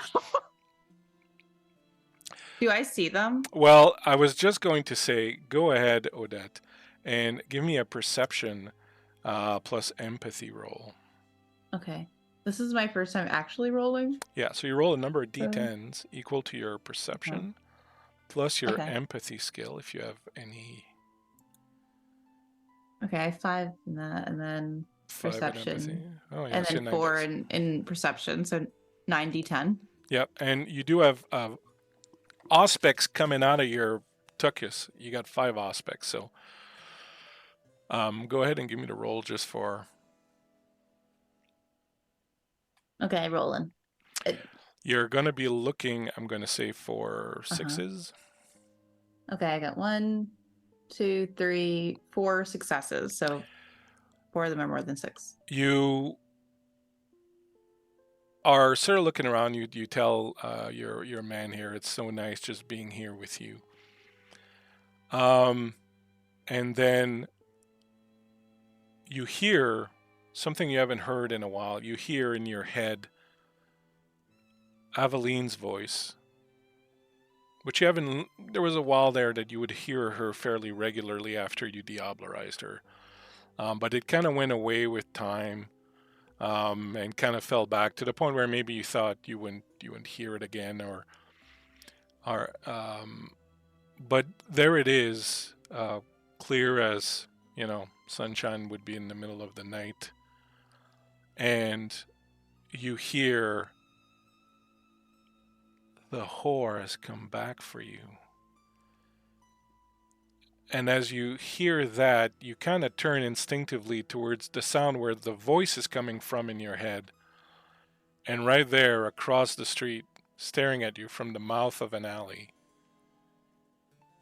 And the second the two of you look at each other, there is this instant, powerful, undescribable emotion link that just sort of crashes into each other, and you stare at each other across the street.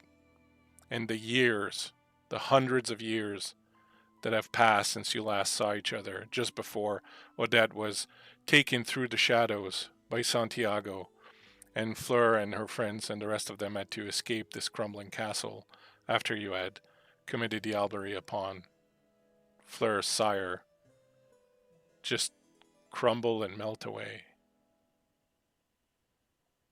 Odette, still staring directly at Fleur, says to Henry, "My dear, I believe that we are exactly where we are meant to be. God has spoken." And she lets go of him, almost nearly pushing him away, and she darts across the street directly to And Fleur. I want to say, the second you said that, God as that last thing you said was the God as there's this street lamp that had been turned off, and just as you said that, it kind of flickers to life, and just like in a good old noir movie, this beam of light comes straight down on top of where Fleur is standing, cutting right through the dark, and you see Fleur, and you start running towards her, and you see that next to her is a little Fleur. Smaller, tiny Fleur. Tiny. Fleurette. Fleurette! Fleur is running towards you, yep.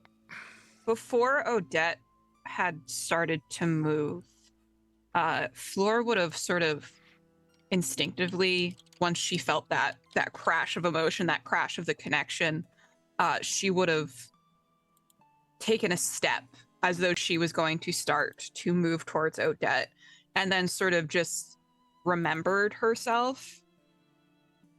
And then once she sees Odette running towards her, her feet are sort of just going to move on their own, and she's going to meet you in the middle. I want it known that Odette is running at a full sprint, like just dead sprinting to you, in all seriousness. And with her arms open, whether yours are or not, she is going to completely draw you in the tightest and squeeziest of embraces. I think it would be in the same way that so many years ago, Fleur would always have her arms open for you in like your greatest time of need, whenever you needed, that connection, that human connection. She would basically catch you as you ran into her.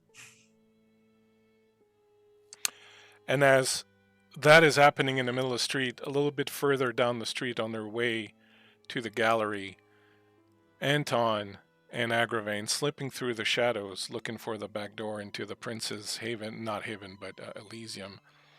Anton probably doesn't notice, but you, Agravain, hundreds of years of just being tuned to things happening, your perception being super sharp, you look up just in time to not only see a befuddled older gentleman on the side of the street, kind of seeing his world crumble before his eyes. Not only Odette, who you knew was in town, I don't know to which degree the two of you had, met and hung out, but also Fleur, whom you haven't seen, at least in person, for several hundred years. And just beyond Fleur, the single most beautiful, most precious, most innocent looking young woman you've ever seen. So much so, in fact, that it offends you to your very core to see such pretty innocence standing at the mouth of that dirty, filthy alley. And I will let you cogitate upon that as we take our break. We'll take our break here. Thank you, everyone. We have finally brought the coterie of sorts back together in some way, with some happier renewals than some others. Thank you so much, everyone, hanging out. So Dungeon Mr. Ty in there. What's up, Ty? A lot of cool people hanging out. Really appreciate it. Thanks so much, my players. Super wonderful stuff. So far, we're going to get into some interesting little conflict action here. So we will take a short break here. We'll be back in just a few minutes. Don't go anywhere. Hang out with us. We got a lot more vampire action coming at you. And we'll see you in about 5 minutes. Thanks. Well, probably closer to 10, because we're like that. But we'll see you soon.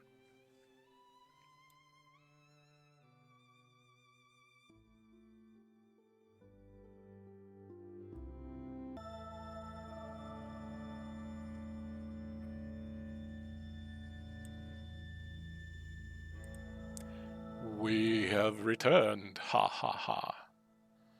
1 break, 1, ha ha ha. 2 breaks, 2, ha ha. Hello, people.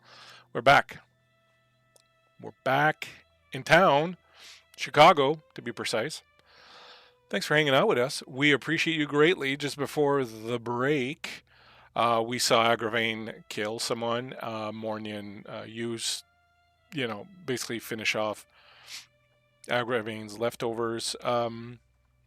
We also find out that there was a killing last night in Gangland, the Valentine's Day massacre, and that there's some tension right now because the prince controls one of the gangs and the Giovannis control the other one, and it's looking like it may be go time.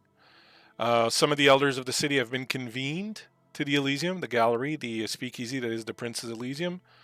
to meet with some of the other elders, the Primogen and whatnot, who have been gathered there. And on their way there, Agravain and Anton came across a lovely reunion happening in the middle of the street where Odette, who had just said yes to her rich sugar daddy's marriage proposal, fickle as all get out, as soon as she saw Fleur standing across the street from her, Fleur, who had been hesitating to get back in touch after all these hundreds of years having gone by, fearing rejection perhaps, now that she has herself come into accepting her emotions for the little Jesus girl, seeing each other across the street and running towards each other and embracing in the middle of the street, leaving behind a very befuddled older man who's hoping this is your aunt. That's where his Really mind's close. going right now. On the other side of the street, a smirking young woman who looks very much like her aunt, Fleur. And from the shadows, lurking as always, Agravain and Anton. They just lurk. They're just. I kind of picture you two. Like, have you ever seen the comic book The Goon? Like the big hulking brute dude, and then the other little dude. You know, it's kind of like. Or Aunt Flirt, yes. No, I'm Aunt Flo. Aunt Flo. A favorite of vampires everywhere. And with that, absolute disgusting joke. Remember, boys and girls, for mature audience. We come back. It is probably going on 11 o'clock at night. You are in the middle of the street, Fleur and Odette, having run towards each other and clasped each other, holding each other for the first time in hundreds of years. From the shadows with beady little eyes, Agravain watches. Agravain, do you signal to Anton, who seems to be oblivious to this and kind of focused on, going on to his schemes? Yeah, I do. I'm gonna place my hand on his shoulder. I assume we're walking side by side. And point to the two. And as I do so, I'm going to cloak us both in the shadows. Oh.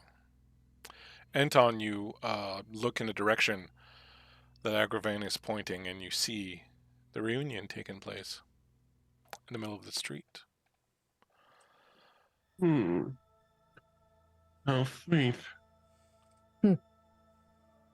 Touching. And with those deeply romantic remarks, Fleur and Odette, what's happening? Fleur is going to, after several moments of holding Odette, all of a sudden sort of hold her back away from her to just almost like she's suddenly thinking that this might be an illusion. And she's just going to sort of grab your face and like stretch it a little bit. Like actually stretching it or like just stretching it? Oh, just normal stretching. Okay. Just the normal stretching. Good, because, That would not be good. that would not be very good. Oh, you're real. In a hiss, Odette, under her breath in medieval French, would say to Fleur, not in English. Fleur will switch to French. What are you doing here? I knew you were here, but... You knew I was here? Well, of course. And Fleur's going to take out the little ad, the little flyer that had been tucked in the pocket of her coat.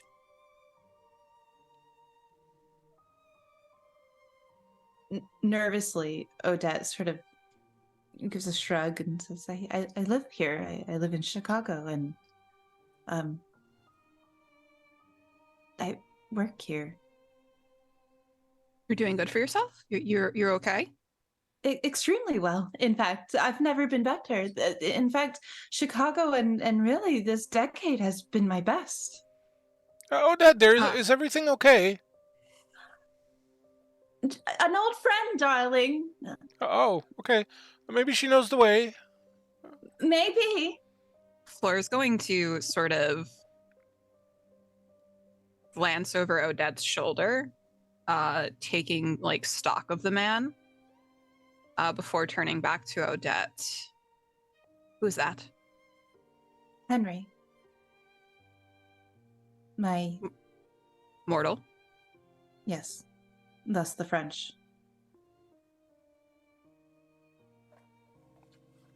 He's been Does he know? No. No idea. He's been kind to me though. He's been quite good.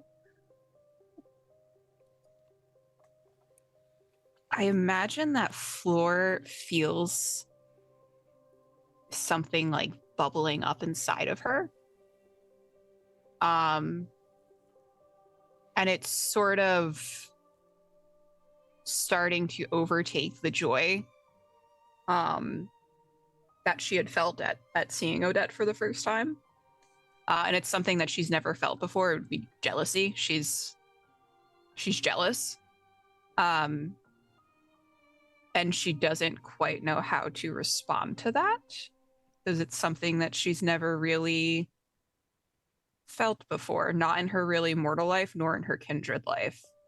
And as she's talking to Odette, Odette would probably notice Fleur kind of glancing over her shoulder, just like glare at the man. Well, we were making our way to the gallery, and I'm going to gesture to Elodie. Odette's gonna sort of pause and narrow her eyes and say, I'm not entirely sure that is the best place for me to bring my betrothed. Fleur will step away from Odette. Can I interrupt you for 1 second here at this moment? Just since Agravain and Anton are sort of in the scene also, I just want to get an idea of what the two of you are doing. Are you doing anything? Are you just watching, or are you doing anything? I just want to give you a chance to sort of react to what's going on, but if you're just watching, that's cool too, but just to see what you want to... I'm definitely watching. Can I hear them from where I'm at? You can do a perception check along with... let's say investigation. Okay.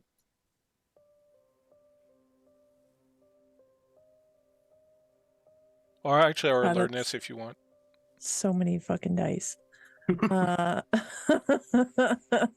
they would both be the same. Okay. What's my success I'm looking for? I would say probably 6s and up. I got 7. Right. So I would say you're either hearing what they're saying or reading their lips or just getting the vibe off, like you are a 6th generation, several centuries old vampire. You're picking up what they're dropping without too much of a problem. I imagine at this point I've become very well versed in lip reading. Yeah. With my skill set. You do know they're switching to French and things of that nature. You speak French, of course. Yep. Being French. While they're conversing, I'm listening to them. I'm watching them, but my attention keeps getting drawn to Fleur's sweet little niece and how much she looks like the Fleur that I once knew. And I kind of look over to Anton and I offer a devious little smirk to him and say, I do wish to have a bit of fun before we go about on our way. And his little rat companion, who basically lives on his person at this point, kind of rustles out of his robes and comes up to his shoulder, and you see Agravain communicating with this rat in his own little weird way, and he's giving him little scratches on his head and just kind of sends him off towards the three. And this rat is fucking booking it, and he's like a big ass, like scary looking, some rat you would see crawling out of a sewer of New York. The ghoul rat. And and the rat that's like carrying the piece of pizza down the subway. And he's booking it, and he makes a beeline straight to Flora's niece, and he's gonna run up her body and attempt to bite her pretty little face. Okay, so as the two of you, Odette and Fleur, are kind of talking, you turn around to say it's my niece, and she sees you kind of gesturing to her, so she takes this as an invitation to show up, and with a very look of happiness on her face. And Odette, you can't help but notice how much she looks like the way Fleur used to look back in the day. Fleur has changed quite a bit, I would say. You would definitely know that. She starts running towards you, and I will say that just sort of at the last minute, you see this little shadow that's kind of moving behind her, and sort of leaps up at her. I'm going to say, Creep, go ahead. I'm going to give her a chance to react, but go ahead and make a... no. I'm going to say a intelligence plus animal can roll. Okay. Just to see, like, how well trained this rat is and so on and so forth. I'll give you a target of 5, and I will roll her paltry little defenses.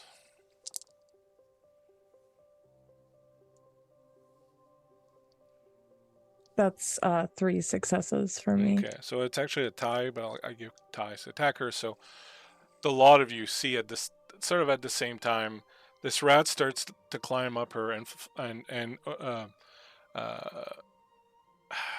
always want to say Zil, but it's what's your niece's name? Elodie. Elodie. I always want to say Zil, which is it's just different. The letters just scramble different. So Elodie, at the last minute, it's kind of coming towards you, and she kind of noticed something. She looks down and she lets out this sharp cry, and you see this rat jump up and just take a huge bite. And earlier, Creep said, the rat that's running away with the piece of pizza. This is a ghoul rat. It's the rat that runs away with the pizza and probably the delivery guy. So it jumps up and takes this bite right out of her. And not only does it bite, but it rips out flesh along the way. And you can see this long strand of red wet flesh that just kind of rips off as this rat kind of tumbles through the air and hits the ground and sort of runs off with its prize. And Ellie's like, ah! And she kind of hits the ground on one knee and is holding her hand up to her face. What do you want to do? Floor's going to rush up to her and sort of cover her wound. Are you all right? What was that? I don't know, like a dog? What? And like blood is coming down. At this point, I would like Odette and Fleur. Fleur, you've just fed, so we'll see you, right? But Odette, give me 2d10s to see how much blood you actually have. Okay. 1 moment. I'm rolling. Roll. 6 total. Roll. 6. Wow. So you're pretty hungry. Uh-oh. You are like you were Henry was looking for the place, and you were like, if you don't get me something to eat soon, I'm gonna eat you. Like he was, you're pretty hungry. Give me a self-control roll. Now, you can either give me the self-control roll, or you can spend a willpower point to automatically, or you can spend one of the advantages that you have to automatically keep control of yourself. Yes, I would like to use one of those advantages, please and Okay, thank you. no problem. So the second you see the blood and the smell of it hits you, and it's kindred blood, and you have committed the Albury before, that thing is etched in your soul. And for one split second, all you saw was your mouth wrapping around that young woman's neck and just draining all the blood out of her. And just one split second, and then you kind of clamp down on it right away. If anyone was looking at you closely, they would have definitely seen your eyes and your mouth kind of reacted, but you kind of clamped down on it. And so Fleur, you're there, and she's like, and you can see that she's focusing, trying to heal it. It's not aggravated damage, so it's starting to sort of close up. She's like, why would it attack me like that?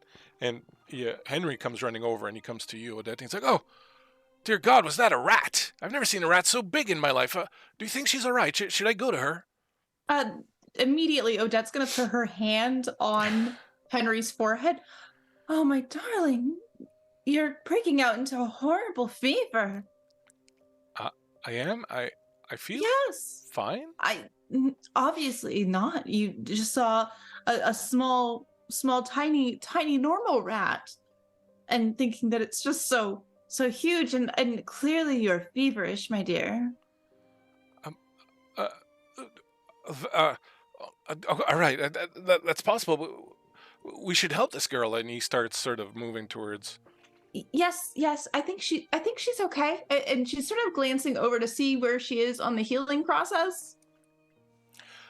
You can see, both of you and everyone watching, basically, that like it's getting there. Like she's kind of almost complete. And Fleur, I would say you probably get the idea that she, considering that there's a mortal nearby and all that, you might actually think of telling her to not heal it completely, so that at least it looks like a little bit of a wound, so that you can pass it off as it wasn't as bad as we thought, kind of thing. Much smaller rat, tiny little rat bite. Would I be able to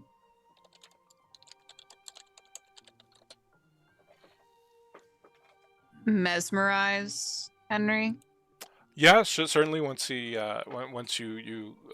he gets to you, or you go to him and talk to him, you can definitely. I'm going to turn back to him. There's a very cold look in my eyes, and I'm going to play off of what Odette was saying.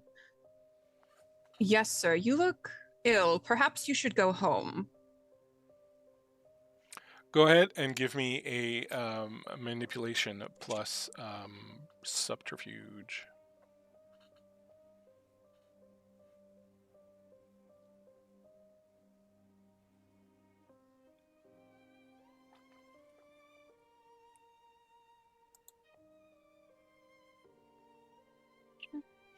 Now, do you want to use your dominate to control him into doing this? By the way, that's something you can do. Would he know that I dominated him? You have forgetful mind, so you could basically, with 2 attempts, give him a command and then erase that from his mind. Considering the affection that Odette seems to hold for this man, I'm going to be a bit more gentle with it. Okay. Than I would otherwise. So, 2, 3, 4, 5 successes. All right, so you turn around, you turn on that full Fleur charm, like the whole razzle dazzle, the show, and you see something strange go on in his face. You see in a moment, almost like that look that you've come to recognize, of like almost that instant kind of like, flash of sudden love. Like that's kind of like how people react to that. Something like they see and it's like, oh, kind of thing. You see that, but it's immediately kind of transformed, and you can see that he's like, you can read it in his mind. He's like, oh, you're a harlot, aren't you?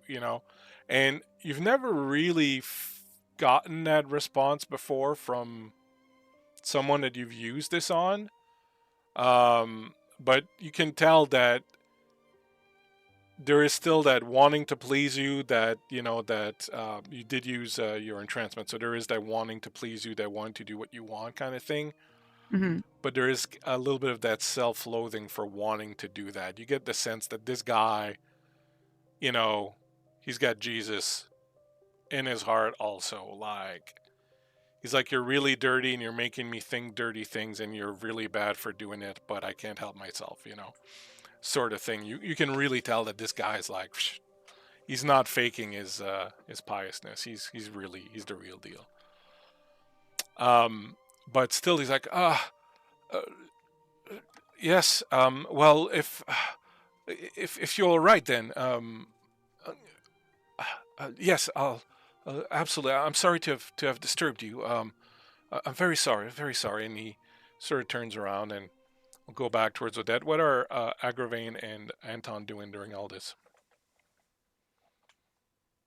I would imagine there is just an immeasurable amount of glee in Agravain's eyes right now, watching this, very wide-eyed, watching the whole kerfuffle take place. And he's finally, once things begin to settle down, he's gonna look to Anton and whisper to him, "Should we be moving on then?"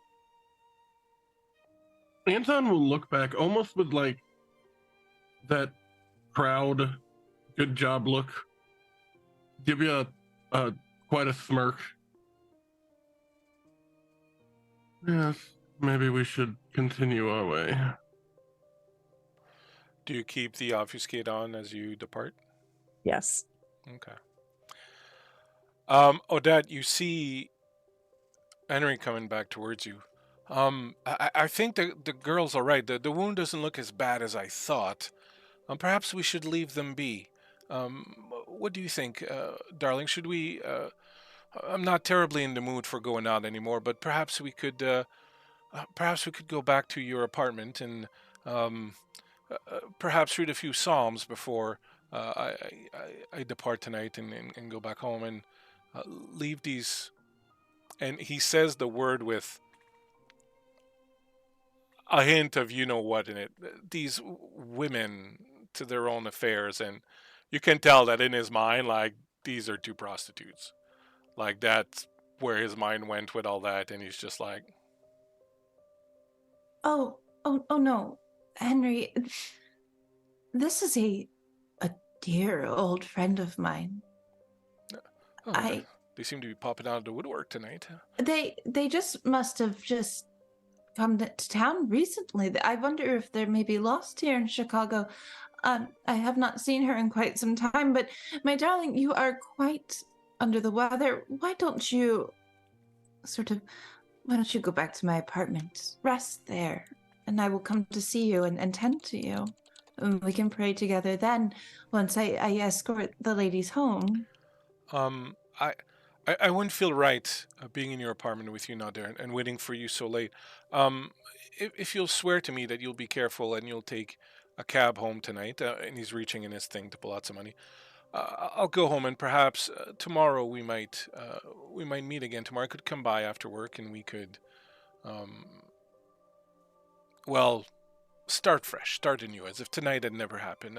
What are you saying? He's pulling out like a couple $100 bills, and he slides them over. Would you maybe make tonight up to me by taking me shopping, Henry? Absolutely, absolutely. That's a wonderful idea. Absolutely. Things in white, of course.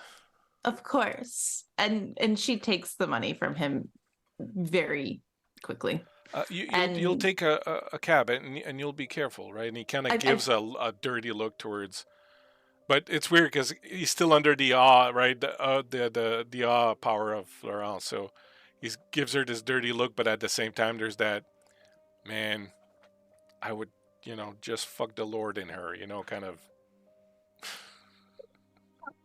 That feeling? Wow. Odette she'll lean up and she'll whisper a few, cutesy things in French to him, and Fleur will hear and translate in her head that it means absolutely nothing. But it sounds real nice. And she'll kiss him on the cheek again and sort of linger there for a moment and say, I promise I will be safe. I will take a cab and then you can take me out tomorrow. Absolutely. Be safe, darling. And he'll take your hand and, kiss it very chastely and sort of with a look over his shoulder and a little bit disturbed, walks off. She immediately pockets the money, and then as he walks off, she will go back to Fleur. And Fleur, with him leaving now, your niece will say, can I close this wound now? It's kind of itching. Fleur will sort of brush a thumb over it. Because does healing like take anything from them to heal it in the moment? It takes blood.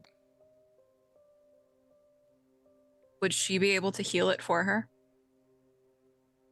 Well, you could heal it with your other thing. That's what I want to do. Yeah, you can do that. No problem. So you run your thumb over it and you just will this wound to sort of close. And she's like, yeah. And Odette, as you arrive back towards them, you hear the young woman say, thank you, Mom. That feels much better. Do you want to go back to the hotel? Are you feeling well? I'm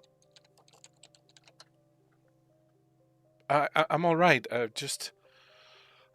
was just a little unnerving is all. It felt targeted. I don't know what it was. But never mind. No, I'm fine, Mom. Thank you. I'm sorry, we haven't met properly. And she will extend her hand to you and say, I am Odile. Did I fuck it up again? Maybe we should just change your name. Yeah. To Odile. I like Odile. I'm actually going to put the images so I can see the name go by. And I'm the French guy of the bunch. Yeah. How about that? I'm actually waiting for the picture to come around so I can remember. Oh my god. Elodie. I don't even want to give it to him anymore. I want to make him struggle. It's his little frog brain. He can't help it. I'm making a note, Elodie. Elodie. And it's messed up because I had a student last year who was called Elodie, so the name should be foremost. Very easy. Yeah. I'm Elodie. Are you Odette? Odette, being weird and being Odette and awkward, sort of very carefully takes her hand and shakes it. She's a little bit shocked at hearing this young woman refer to Fleur as a mother. She's speaking French also, by the way. Just right. Fleur will sort of elaborate. This is my niece and child. And you would know that child as in I sired her. Yeah. Odette sort of looks between the two of them and gives a little shake and then says, yes, I am Odette. In the flesh. I've heard so much about you. It's quite the pleasure to meet you. And she gives you a little very formal, very old school, back in France in, the 1300s curtsy. Or realizing that this is going to be an embarrassing moment for her if I'm doing it now too. If Elodie tells Odette about how much she's talked about her in the past, kind of gives her a signal over Odette's shoulder, and then grabs, sort of loops her arm, kind of goes in between the pair and loops her arms with both of the women, and begins to lead them towards where she knows where the gallery would be. Elodie does not at all acknowledge No, of course she doesn't. this, and she's Typical. like, I, Mom often talks about you, and she told me how angelic you absolutely are. And I must say that even with all her talents and all the amazing paintings she's done of you over the years, Oh, none of them, maybe don't mention all those, please. Thank you. and she just kind of ignores you, none of them come close to matching the reality. It's very incredible. I Fleur is understand why going she, to sort of drag them, be like, yes, yes, she's very beautiful. Come on, come on. and having done her part, she just kind of giggles and Odette is sort of shy in this moment. She sort of looks up to Fleur and then to Elodie and says, "Oh, well, I have to say that we are all made in the vision of God and in God's eye.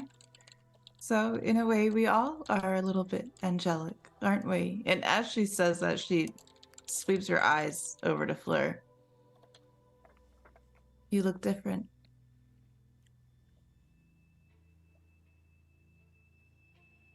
Fleur will sort of look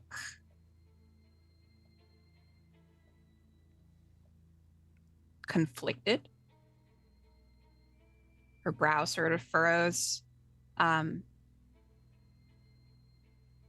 Yes, I've spent quite a long time trying to reverse what Avalon did to me. And the haircut, of course. I mostly meant the haircut. Figured. You're still beautiful. New decade. New hair. It suits as well. Like I said, this has been my best decade yet. I'm almost sad to see this is our last year of it. Well, let's hope the 30s are even kinder to you. Perhaps with Henry, they will be. Flora's going to kind of grimace a little. You could have picked someone younger. Henry's nice to me.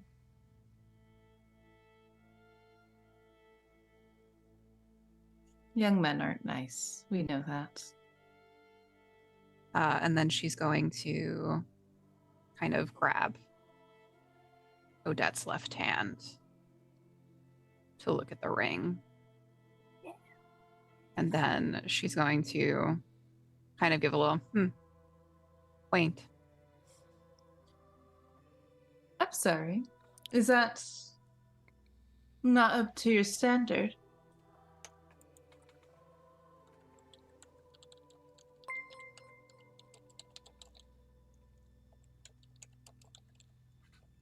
If you were mine, I wouldn't give you something so dismal. What is it that you're saying there, Fleur? And be careful with your words. It's been quite some time. I think you're worth more than material objects trying to win your affection. Like I said, he's nice to me. Chicago can be cruel, the world can be cruel, and for a mortal man, he's cute.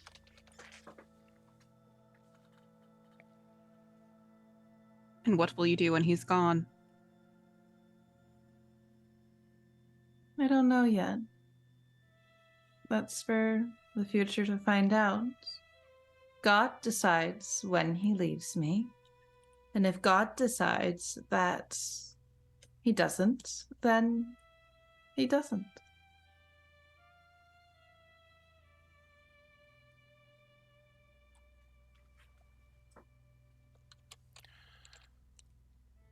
Fleur's going to continue walking with her arm looped through yours, but you can tell it's sort of gone a little slack. In response to this, she is going to tighten the grip and lean in close and put her head on your shoulder and sort of nuzzle up there and whisper to you in French. You can't be mad at me now, not after all of this time apart.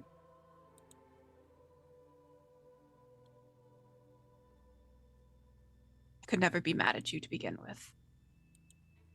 Not then and not now.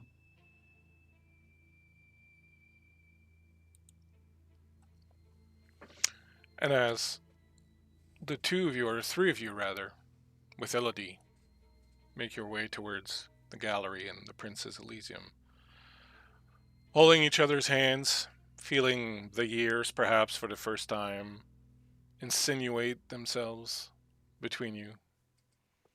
We'll see how deeply they insinuate themselves, but we will jump ahead a little bit and find Agravain and Anton. You're arriving at the speakeasy that is known as the Gallery.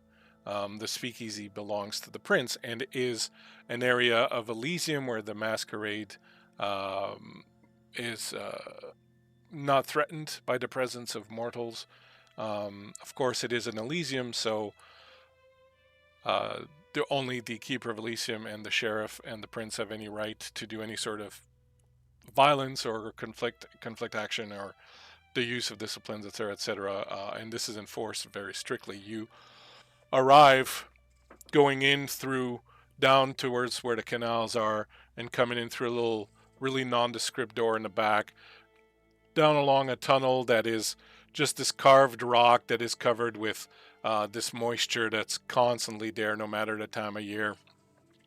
You will go up some stairs, and as you do, normally you would expect to hear music. However, tonight, given the events of last night, the St. Valentine's Day massacre and what it portends for the kindred of the city, there is no music. You hear hushed tones, and when you come into the main area of the bar, which is built into what used to be this sort of vaulted cell, almost kind of like an old church maybe or something like that, with this rounded stone ceiling, wooden booths, deep mahogany wooden booths with beautiful green leather cushions sort of lining one wall, a very long bar with a brass rail lining the other one. There are ghouls, of course, that are the prince's ghouls and bound to him, who are serving blood to the kindred here. There are maybe 9-10 kindred here, all elders, not quite as old as you, some a little bit lower on the pole perhaps, but everyone pretty much talking about what's happening. The Primogen and the prince apparently are still behind closed doors discussing what's going to happen. Someone says that Giovanni has been run out of town. Others say that no, he's defiant and won't leave. Some people are saying the prince has called for a Justicar to come in. There's all sorts of rumors flying around. You will notice of most interest to you, perhaps, the sheriff, Blake Lonergan, who is a Brua also like you, Anton, and also involved in the illegal activities in the mortal world. And for you, Agravain, H. Collingsford, the Primogen of your clan, sitting as always in a very darkened corner, sort of keeping his own counsel. He has a cat that is always with him, and so you are very careful when you are near him to keep your little friend hidden. His cat has probably killed a couple of your friends in the past, and it's kind of a pain in the ass to make new ones and retrain them, so you keep him away. But he's got this, those furless cats that look really kind of weird, like he's got one of those. And apparently, rumor is that cat is several hundred years old, and that he found it back a long, long time ago in ancient Egypt, and it's been with him ever since. And when you look at it, it just has that look of like, I met Cain and I kicked his ass kind of thing. The irony that those cats didn't come around until the 60s. Yeah. So he's just sort of holding on to this thing and, petting it. As you arrive then in this room, what do you wish to do? There is several people here you could talk to, or you could just grab a corner somewhere and get yourself a cup of blood and and wait to see what comes next? What would you like to do? Question. I know that the Primogen wanted to speak with me this evening before. Did he kind of give like a place and a time for that, or just? Yeah, I just said to come here, basically. Okay. Yeah. I would imagine that Agravain would have a fair amount of trust in Anton at this point, based on what they've been dealing with together, and he would probably look to Anton and say, perhaps this is where we part our ways for a while.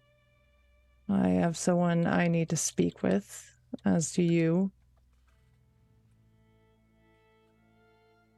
For now, possibly for the best. And I believe Agravain would make his way over to the Nosferatu Primogen. As you approach H. Collingsford table, you're reminded of how little you know of them. It's not even clear if they're male or female, or constantly just shrouded in this big, baggy sort of,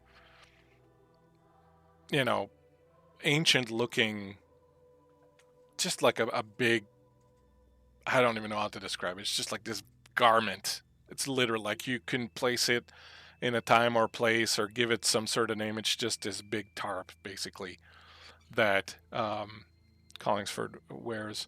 And he wears a mask that is very intricately carved, and this one you can place. You saw similar masks when you were human back in the day in Constantinople, and they were favored by those who had the plague, or the plague back, not the plague, sorry, leprosy back then, to hide their features. And it's this kind of intricately carved face of not a man, not a woman. It's just very, very difficult to tell anything from. And the voice is the same thing.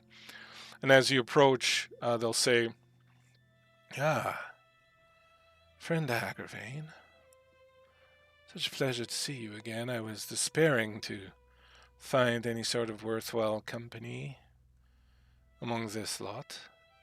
Will you have a seat?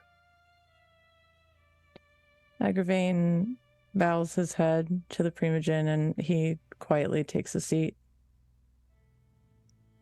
Is there a place where he can sit across from him? Is he in like a booth? What's his... He's like in a corner thing, so there's like a corner or whatever, so you could sort of kind of sit perpendicular to him and kind of be across from Yeah. everyone. What business have you been up to tonight? It is quite late.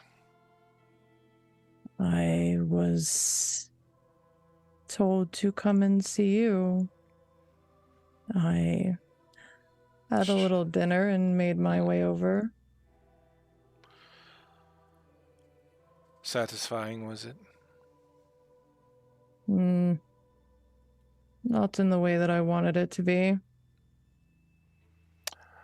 Indeed, I find that the more nights pass, the more I find the vitae provided by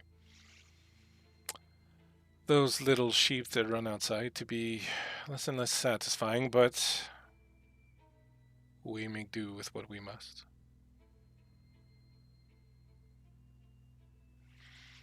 Tell me. Why do you call me here? Well, I'm sure you've gotten wind of the recent events.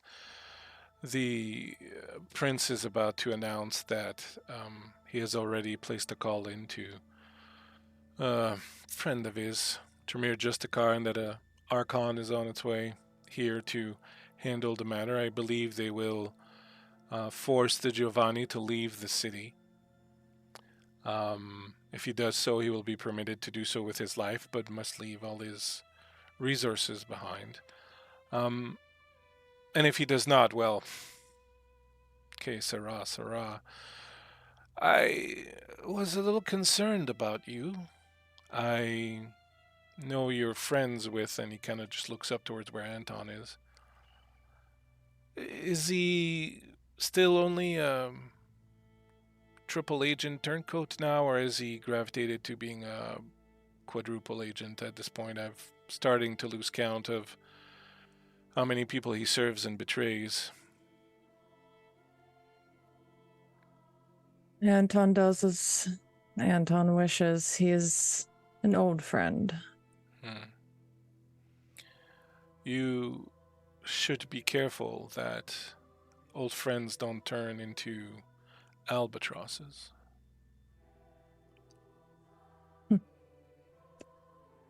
Wouldn't we hate for that to happen?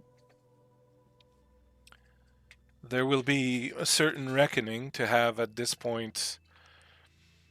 Any sort of major conflict arising in the organized crime areas of the city would not be good. Not just because the prince controls a good portion of it. He will wish to stamp down on it pretty hard, and I have a feeling that the broom he will use to sweep the floor will be very broad and very indiscriminate.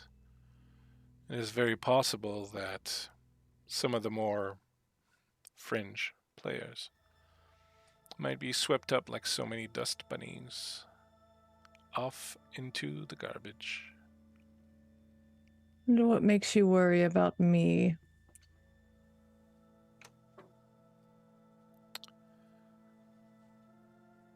Well, I worry. You're one of mine, after all. And, well, some links, some bonds are perhaps more difficult than others to let go of.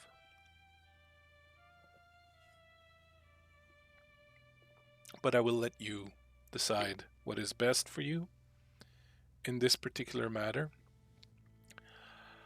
I do hope that you will make a sensible decision when it comes to the things you have hidden in your basement. They are a smoking gun. Never good to be the one holding the smoking gun when the Tell me reckoning what comes. that decision would be. What good decision could I make that would please you, Primogen? Oh, I don't need you to please me. Well, I'm barely older than you are. You could be the primogen of this town if you wanted, easily enough.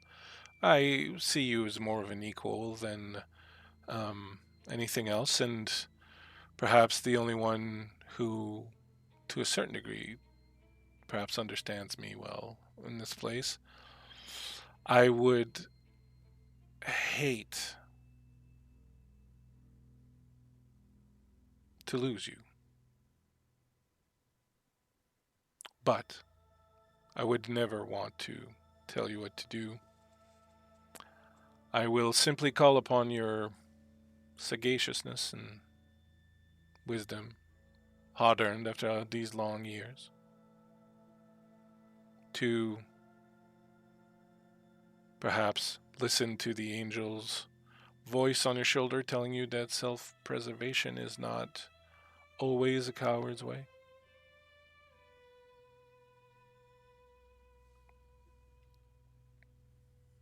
This is what you brought me here for. Well, that and what's about to happen. And Gonna glance around the room. Do I notice anything out of the usual? you do notice that there's a bit of a hubbub, a little bit of an energy that's going on. Like some more of the primogen have come out of the meeting now and are talking to their whips and their people. You do notice that Fleur and Odette and the little girl, well, not a little girl, she's not a girl, she's a woman, she's just a young woman, have arrived and are sort of, well, we'll see what they're doing in a second. I'll go to them and they can tell me what they're doing. I'm not going to decide for them. But as you look across, you will see Anton. Anton, what is Anton doing? Where did you go after you separated from Agravain? Anton would begin looking for the sheriff, Blake. You find him. He's off with a couple other Brujas talking. He looks like he's sort of giving orders in some directions.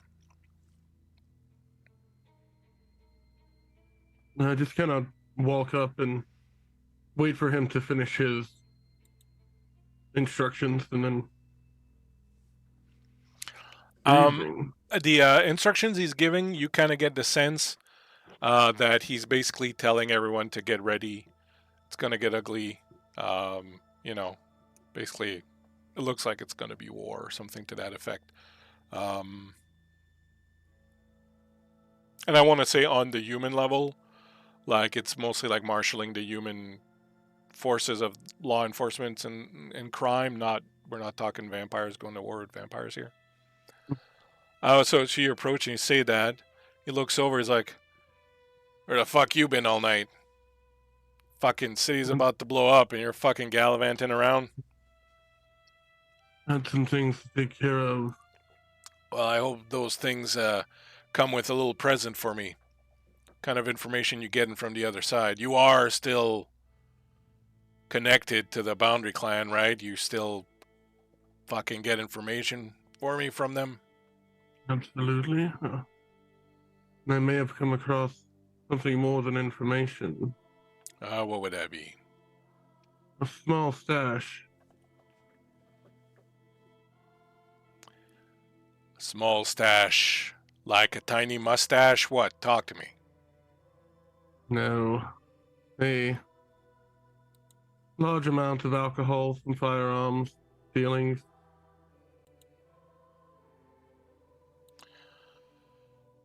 And who's missing those? I guess is the question I should be asking. The Border Clan is missing those. Are they now? They are. And I should care because They you will get be a sense. delivered So I just want to kind of indicate to you that he's kind of, you know, when two people are talking, but no one wants to be the first one to incriminate themselves before the other one kind of does. That's kind of like the feeling you're getting. Like he's kind of, you know, picking up what you're dropping, but he doesn't want to assume that maybe you're not dropping that and kind of, you know, commit himself. So he's kind of like, you know. It's a pretty large sum of things that one could do whatever one wanted to with. I'm going to ask you again, Anton, and you're going to have to talk to me like I'm 5 here, but what are you getting at? What is it that you think you have, and why is it that you think I should care about it? And might I warn you, let's be careful what we say in here.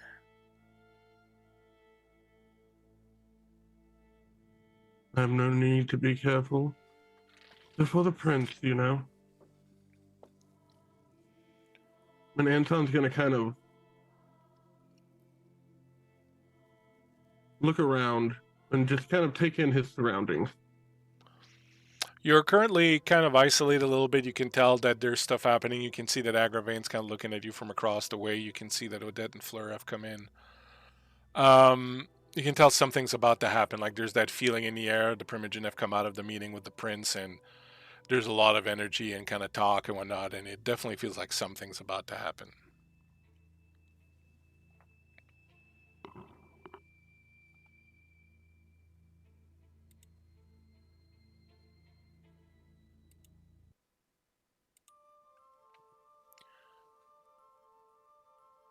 I believe these were intercepted goods meant for payment from the Boundary Clan. I believe they may have had more to do with last night's situation. Do we have Giovanni fingerprints and Boundary Clan fingerprints in the same place?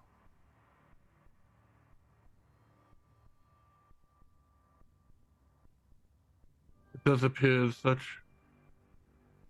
You like to stir shit up, don't you?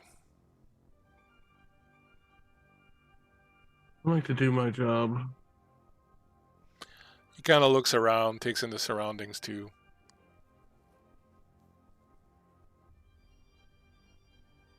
We'll meet tomorrow.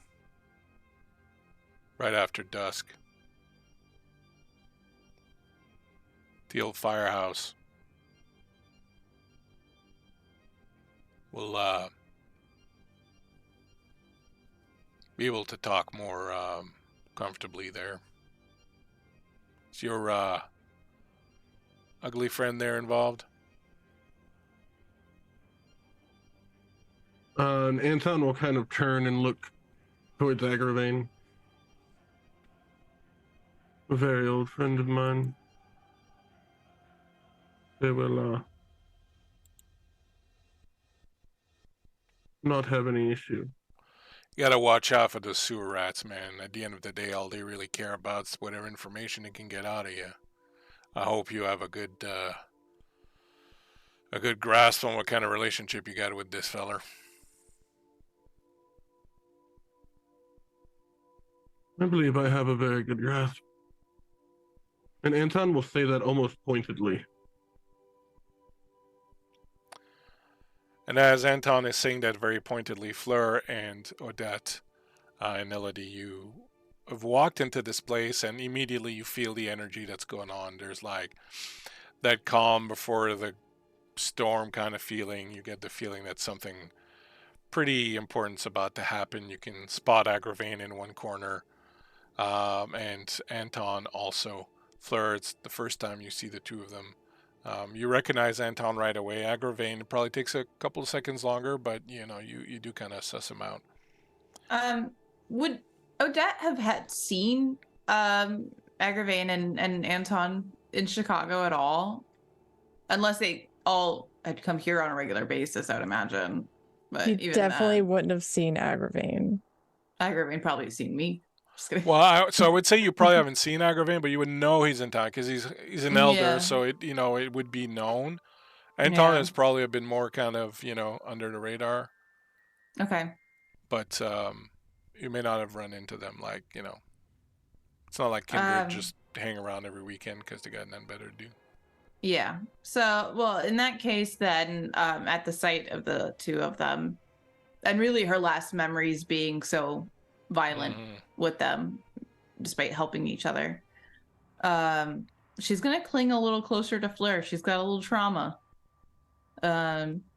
specifically with Anton. But as they enter, Odette's just gonna sort of stand still, holding onto Fleur, staring between the two of them. Fleur's going to sort of turn to Elodie in a hushed breath. Stay away from those two. Ellie's like super wide-eyed, kind of like just looking around. Away from whom, The hooded one and the big one over there. So a couple of things happen here.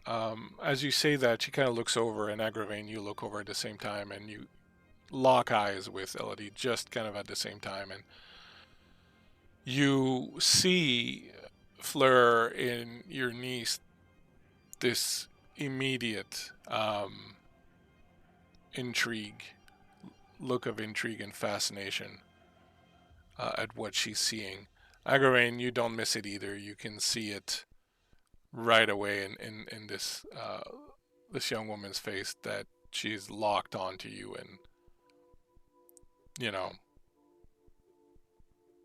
there's something sort of going on. At the same time, Odette, as you're feeling a little bit of that trauma come back, as you're feeling a little bit of that fear kind of take over, you cling on to Fleur a little bit. You hear the voice again, the voice of Aveline, Fleur's sire, who a lot of you killed, in 1381, and committed diablerie upon, and so now you hear her voice once in a while in your head, and you hear her say,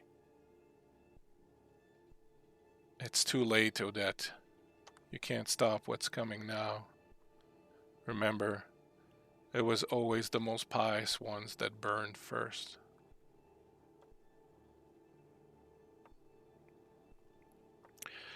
As you hear that, the Keeper of Elysium will come out and tap a rod that he's got this metal rod, tap it 3 times to call attention to himself. And he will, give me just 1 second.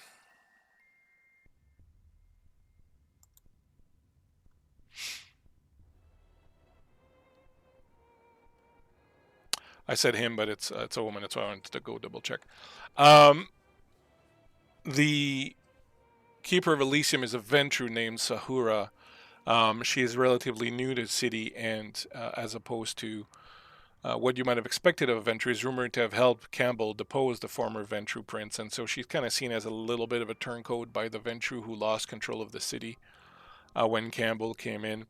So she taps this rod that she has and calls attention. And she says, "Good people of Chicago, I bring word to you from Prince Campbell.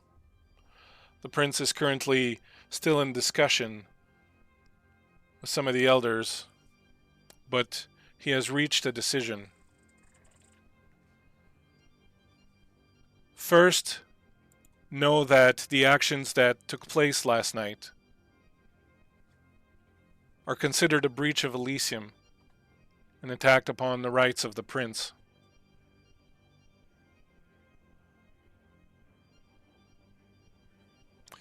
The Giovanni, known as Federico Giovanni, has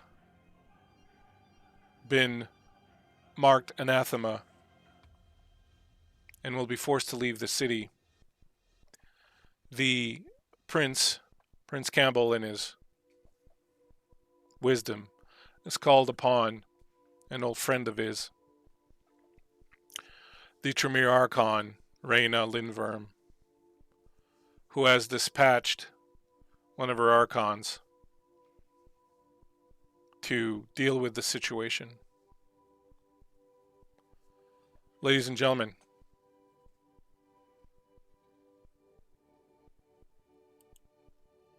the Archon, Aveline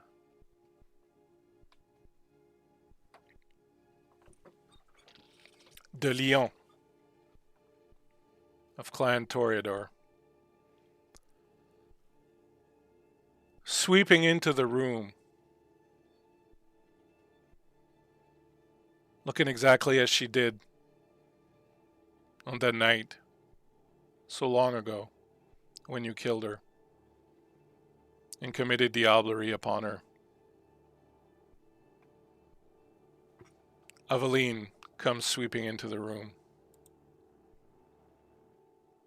She is as you remember her, but more perfect, having now had centuries to work her flesh-crafting magic on herself. She's more striking than ever, with a beauty that truly transcends the boundaries of time. Raven black hair cascades like a waterfall of silk down her back, and porcelain skin as pale as moonlight. She appears as if she is a work of art brought to life.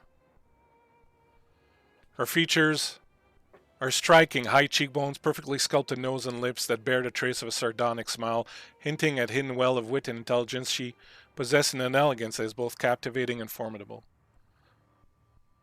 But it's in her eyes that Aveline's true power lies. Her eyes are like twin pools of molten obsidian, glittering with an intensity that borders on anger. They seem to hold the secrets of the ages, windows into a soul that has seen both the heights of passion and the depths of despair. These eyes can pierce through the masks and facades that so often shroud the kindred, laying bare the vulnerabilities and truths that others like to conceal. She is dressed simply in a black wrap that resembles nothing so much as a death shroud. Several rings adorn her hand, but she is otherwise unadorned. She doesn't need artifice. One who returns dustily from the dead for a second time has no need of adornments beyond the pain and anger in her eyes. She steps forward. She scans the room. Her eyes don't stop or hesitate on any of you. She takes in everyone in the Elysium. I have been given, she says, in that voice you know so well, accented. I have been given several names. Those of you who may have in some form or another connections to this matter. Let me be clear. The Giovanni known as Federico Giovanni is as of this moment declared anathema, and starting 1 hour from now will no longer be protected by the tradition of Elysium. If at that point he is still in Chicago, he is to be hunted until he is killed or leaves the city. He will not be pursued beyond the city limits as his crimes pertain to the domain of Chicago and not the Camarilla as a whole. Amaranth, diablerie, is not permitted and will be punished by death. As we all know, and I'm sure agree, and at this moment her eyes fall on Fleur, locking with yours, Fleur, and you know she sees you, and you know she knows you, and you know she hates the ever-living fuck out of you. Diablerie, the eating of one's elder soul, is the most monstrous of crimes, and never to be pardoned or forgiven.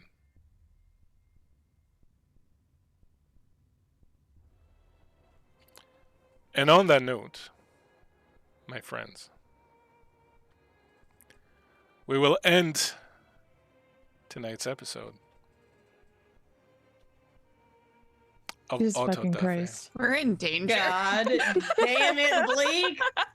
I need an adult. I need an adult right now. I'm scared. I just one clarifying question. You said De Leon for her last name, right? That's exactly what I Yep. said. Okay. Aveline de Leon. Okay. Fuck. Hey guys, we might have messed up a few years ago. Hey, It wasn't remember- illegal back then, okay? It wasn't illegal back then. remember She that said never time pardoned. She We- said never pardoned. 200 years ago when we really fucked up? Remember that? We made that pact together. I don't know about you guys, but I'm feeling hungry. Yeah. Num, num, num. Seconds. Yummy. Agravain is thinking seconds. I bet it's delicious. Just as delicious the second time going down. I feel like he's mildly scared, but also somehow getting off on her eye fucking the shit out of Fleur. Like simultaneously, like terrified and aroused.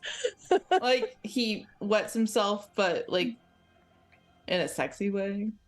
He wets himself Damn and it, goes, Bones. And for the people watching who may have missed the earlier episodes, this is indeed the sire of Fleur, whom this little group killed and diablerized in 1381. oops. We don't need to talk Oops. about that. We It's didn't just- mean so to. long ago. God, I mean, who who holds a grudge that grudge? long, right? Come on, Forgive and get over forget. Get over it. No, I forgot her Avalon name. said resent and remember. What murders? What murder? She also said those most pious burn first, but it's fine, I'm sure. Don't worry about that. I don't know. Anton's putting his collar back on. Oh. He kept it in his back pocket just for this moment. This whole time. Well, that didn't work like I had This whole planned. I'm gonna go time? back. This Mother's whole back. time. Mother's back. Time to go sick up to mommy. Hey, I'm gonna Agravain do this appears behind him and just clicks the collar on. whole- Time is a flat circle. Oh no. Yeah. Time is a bitch. I don't like this. I'm nervous. Yes, Vlad, exactly. Nice to meet the Well- consequence of your actions. We fucked around. I guess it's time to find out. I feel like she fucked around and found out, and for some reason we're getting punished for being the consequence of her actions. Yeah. True story. True story. We helped actually. So We helped everyone that Actually, wasn't the her. murder that we committed was good. yeah. We did good murder. She do bad murder. And yeah, you know, Agravain just slipping into the shadows, like Never have have you seen fun, again." everybody. like Homer I Simpson, know. like Homer Simpson into the. Bush. Yeah. Agravain suddenly just remembered that he needs to go fold the laundry or fold the dishes, and He left the stove on. he left his Yeah. stove on. I left a Actually, rat my cat on. in the I left my Yeah. cat in the microwave. Yeah. Well, you thought this was going to be all about smooching, but you know, Damn it. I was gonna kiss so many people. You better get to smooching, because I don't know how much time you have left. If you want to smooch. I don't think we're making it out of this room. Henry. What about poor Henry? Yeah, We don't know. Henry doesn't know. He Henry's- dodged a fucking bullet, man. Henry's gonna Yeah. think that for the rest of his life, if Odette never shows up again, that he has like this kiss of death or something like that. Yeah, exactly. Oh my God. She just ran off with that lesbian prostitute from the street. Yeah. That weird, that hewer. The hewer. that weird gay Hewer. hooker. That dang Jezebel. That dang Jezebel. Poor Henry. Harlot. Poor Henry.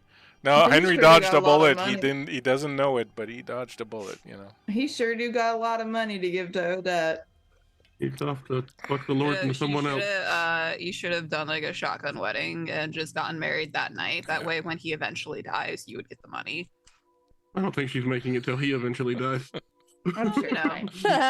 Everything's fine. Yeah, everything's everything's great. gonna be fine. Everything's great. It's fine. We'll all make it out. Everything's gonna be fine. Was I that mean, the one you that know. Playing a pictured fun game Aveline with up my there like a friends. TED talk? Like a terrifying TED talk? Yeah. It was a very scary TED talk.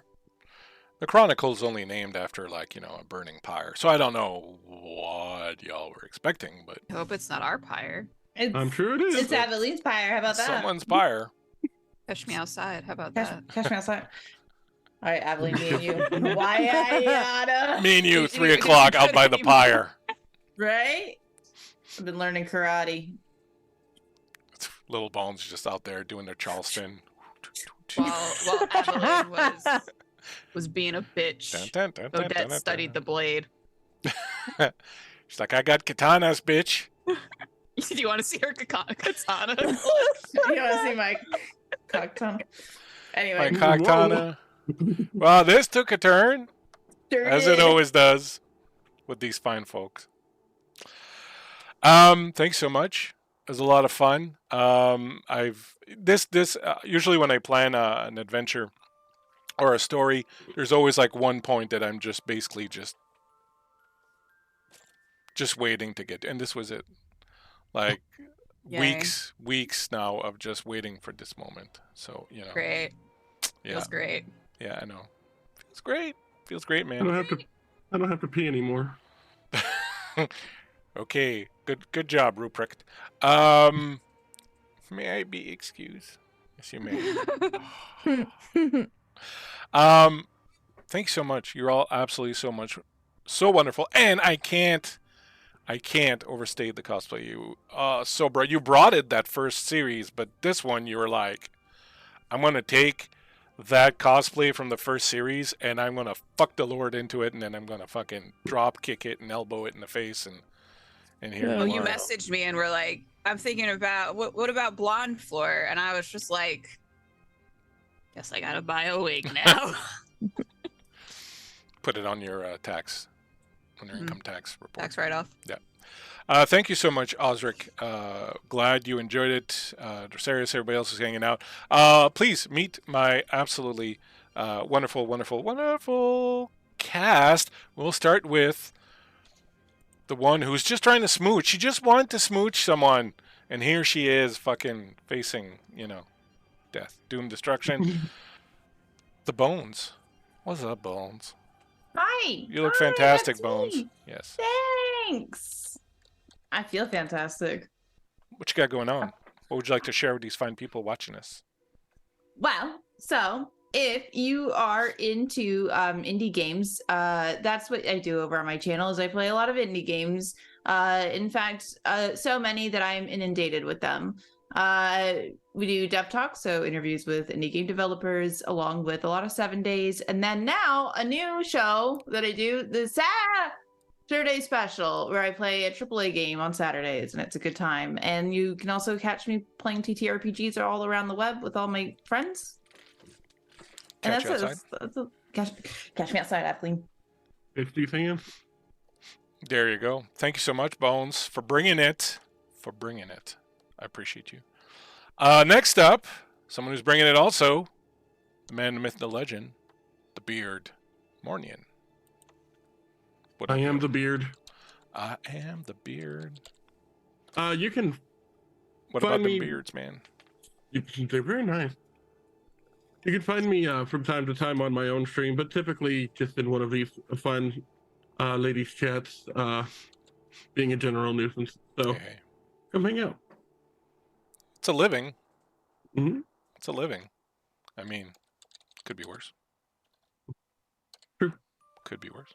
Thanks so much, Mornian, for bringing Anton to us. I look forward to seeing you smooch Aggravain too, if you know. Mhm. If we you- don't die. You know? You would probably have a no smooch relationship. It would just be raw dog and no smooching. It's Still hard never to seen- smooch when one of you doesn't have a mouth. I was gonna say, still never seen his face, so Yeah. You can air If- kiss, If Yeah. they kiss, then it would be gay. So, Yeah. you know. obviously. Butt They're sex is just not bros. gay. Butt sex is Yeah, not it's just gay. two bros, Yeah. hanging out. Just two bros. I mean, they were in the army. They were in the army, you know. Yeah. Speaking of the army, something that has absolutely nothing to do with the army, but is also wonderfully attired tonight. Myriad. Hi, Hi. Myriad. What's up? Hi. You look fantastic you blonde. know, Have you ever been blonde thanks. before? I haven't been this blonde before, but I was blonde for many years. No. And I also did not have my hair this curly ever. Mm. Hi, I'm Myriad or Miri, whatever you want to call me is fine, but don't call me Myriad_X because that's my government name. You can catch me on my own channel, playing a variety of games. We're currently balls deep in Baldur's Gate, as well as making our way through the Mass Effect Legendary Edition. And then I'm like everywhere else playing TTRPGs and such. So All the other good stuffs. all the other stuff. Thanks so much, and thanks for putting in the effort for that wonderful cosplay. I hope you and Odette get to smooch. Like I would fail as a GM if I didn't at least give you the opportunity to do that. So It's gonna be like a dying smooch. Like one of us is gonna be actively dying. I feel so. one of you. Both. Twofer. We kiss and then we die. That's Kiss. right. Kissing to death. Kissing to death. You know, that's how we roll around here. Speaking of how we roll around here, we roll creepily around here. We just creep around corners, creep down the hall, creep everywhere. Looking like a Sith Lord. Darling Creep Show. Let the hate flow through you, Bleak. Yeah, and through the rats. Thanks again for having me, Blake. This has been super fun to get to play Vampire the Masquerade for the very first time with some of my closest friends, so that's super fucking cool. You guys know me, I'm Darling Creep Show. You can find me all across the web as Darling Creep Show, and you can catch me over my stream painting D&D miniatures and playing TTRPGs. Tomorrow night we will be back with another episode of Dragonfire in Cormier, the return of the purple dragon. Bones will be over there. We've got lovely DM Durograx and some other goons, and it's always a good time. It's a little homebrew action. Come hang out with us Sunday nights, 9 p.m. Eastern. Awesome. Thank you so much, Creep, for being there and for putting this together. I mean, you played a huge part in putting this together, gathering this awesome group. I can't thank you enough. It was absolutely wonderful. Of course, and Bleak Season. You can find me right here, Guild Superior, sort of everywhere else. We have one more episode of Otodafe coming up. And then I will have a Penny Dreadful series, a 4-part Penny Dreadful series that will play on my channel once the vampire thing is done, and then plenty of other stuff going on, including over at Guild Superior. So please drop in, check us out. I super appreciate everyone hanging out, all the subs, all the follows that we got, people just hanging out and chat with us. It's been a lot of fun. We are going to raid some very good friends of ours. My buddy Kevron Games doing La Notte Eterna, so please do hang out. Give him some love when we jump in there, and we will see you very soon with the fourth and final episode of Vampire Autodafe. I have been Bleak Season. This has been my absolutely amazing cast. Thank you so much, Lily the Hexbard. Thank you, everyone hanging out. Have yourselves a good weekend, and we shall catch you next time. Bye-bye.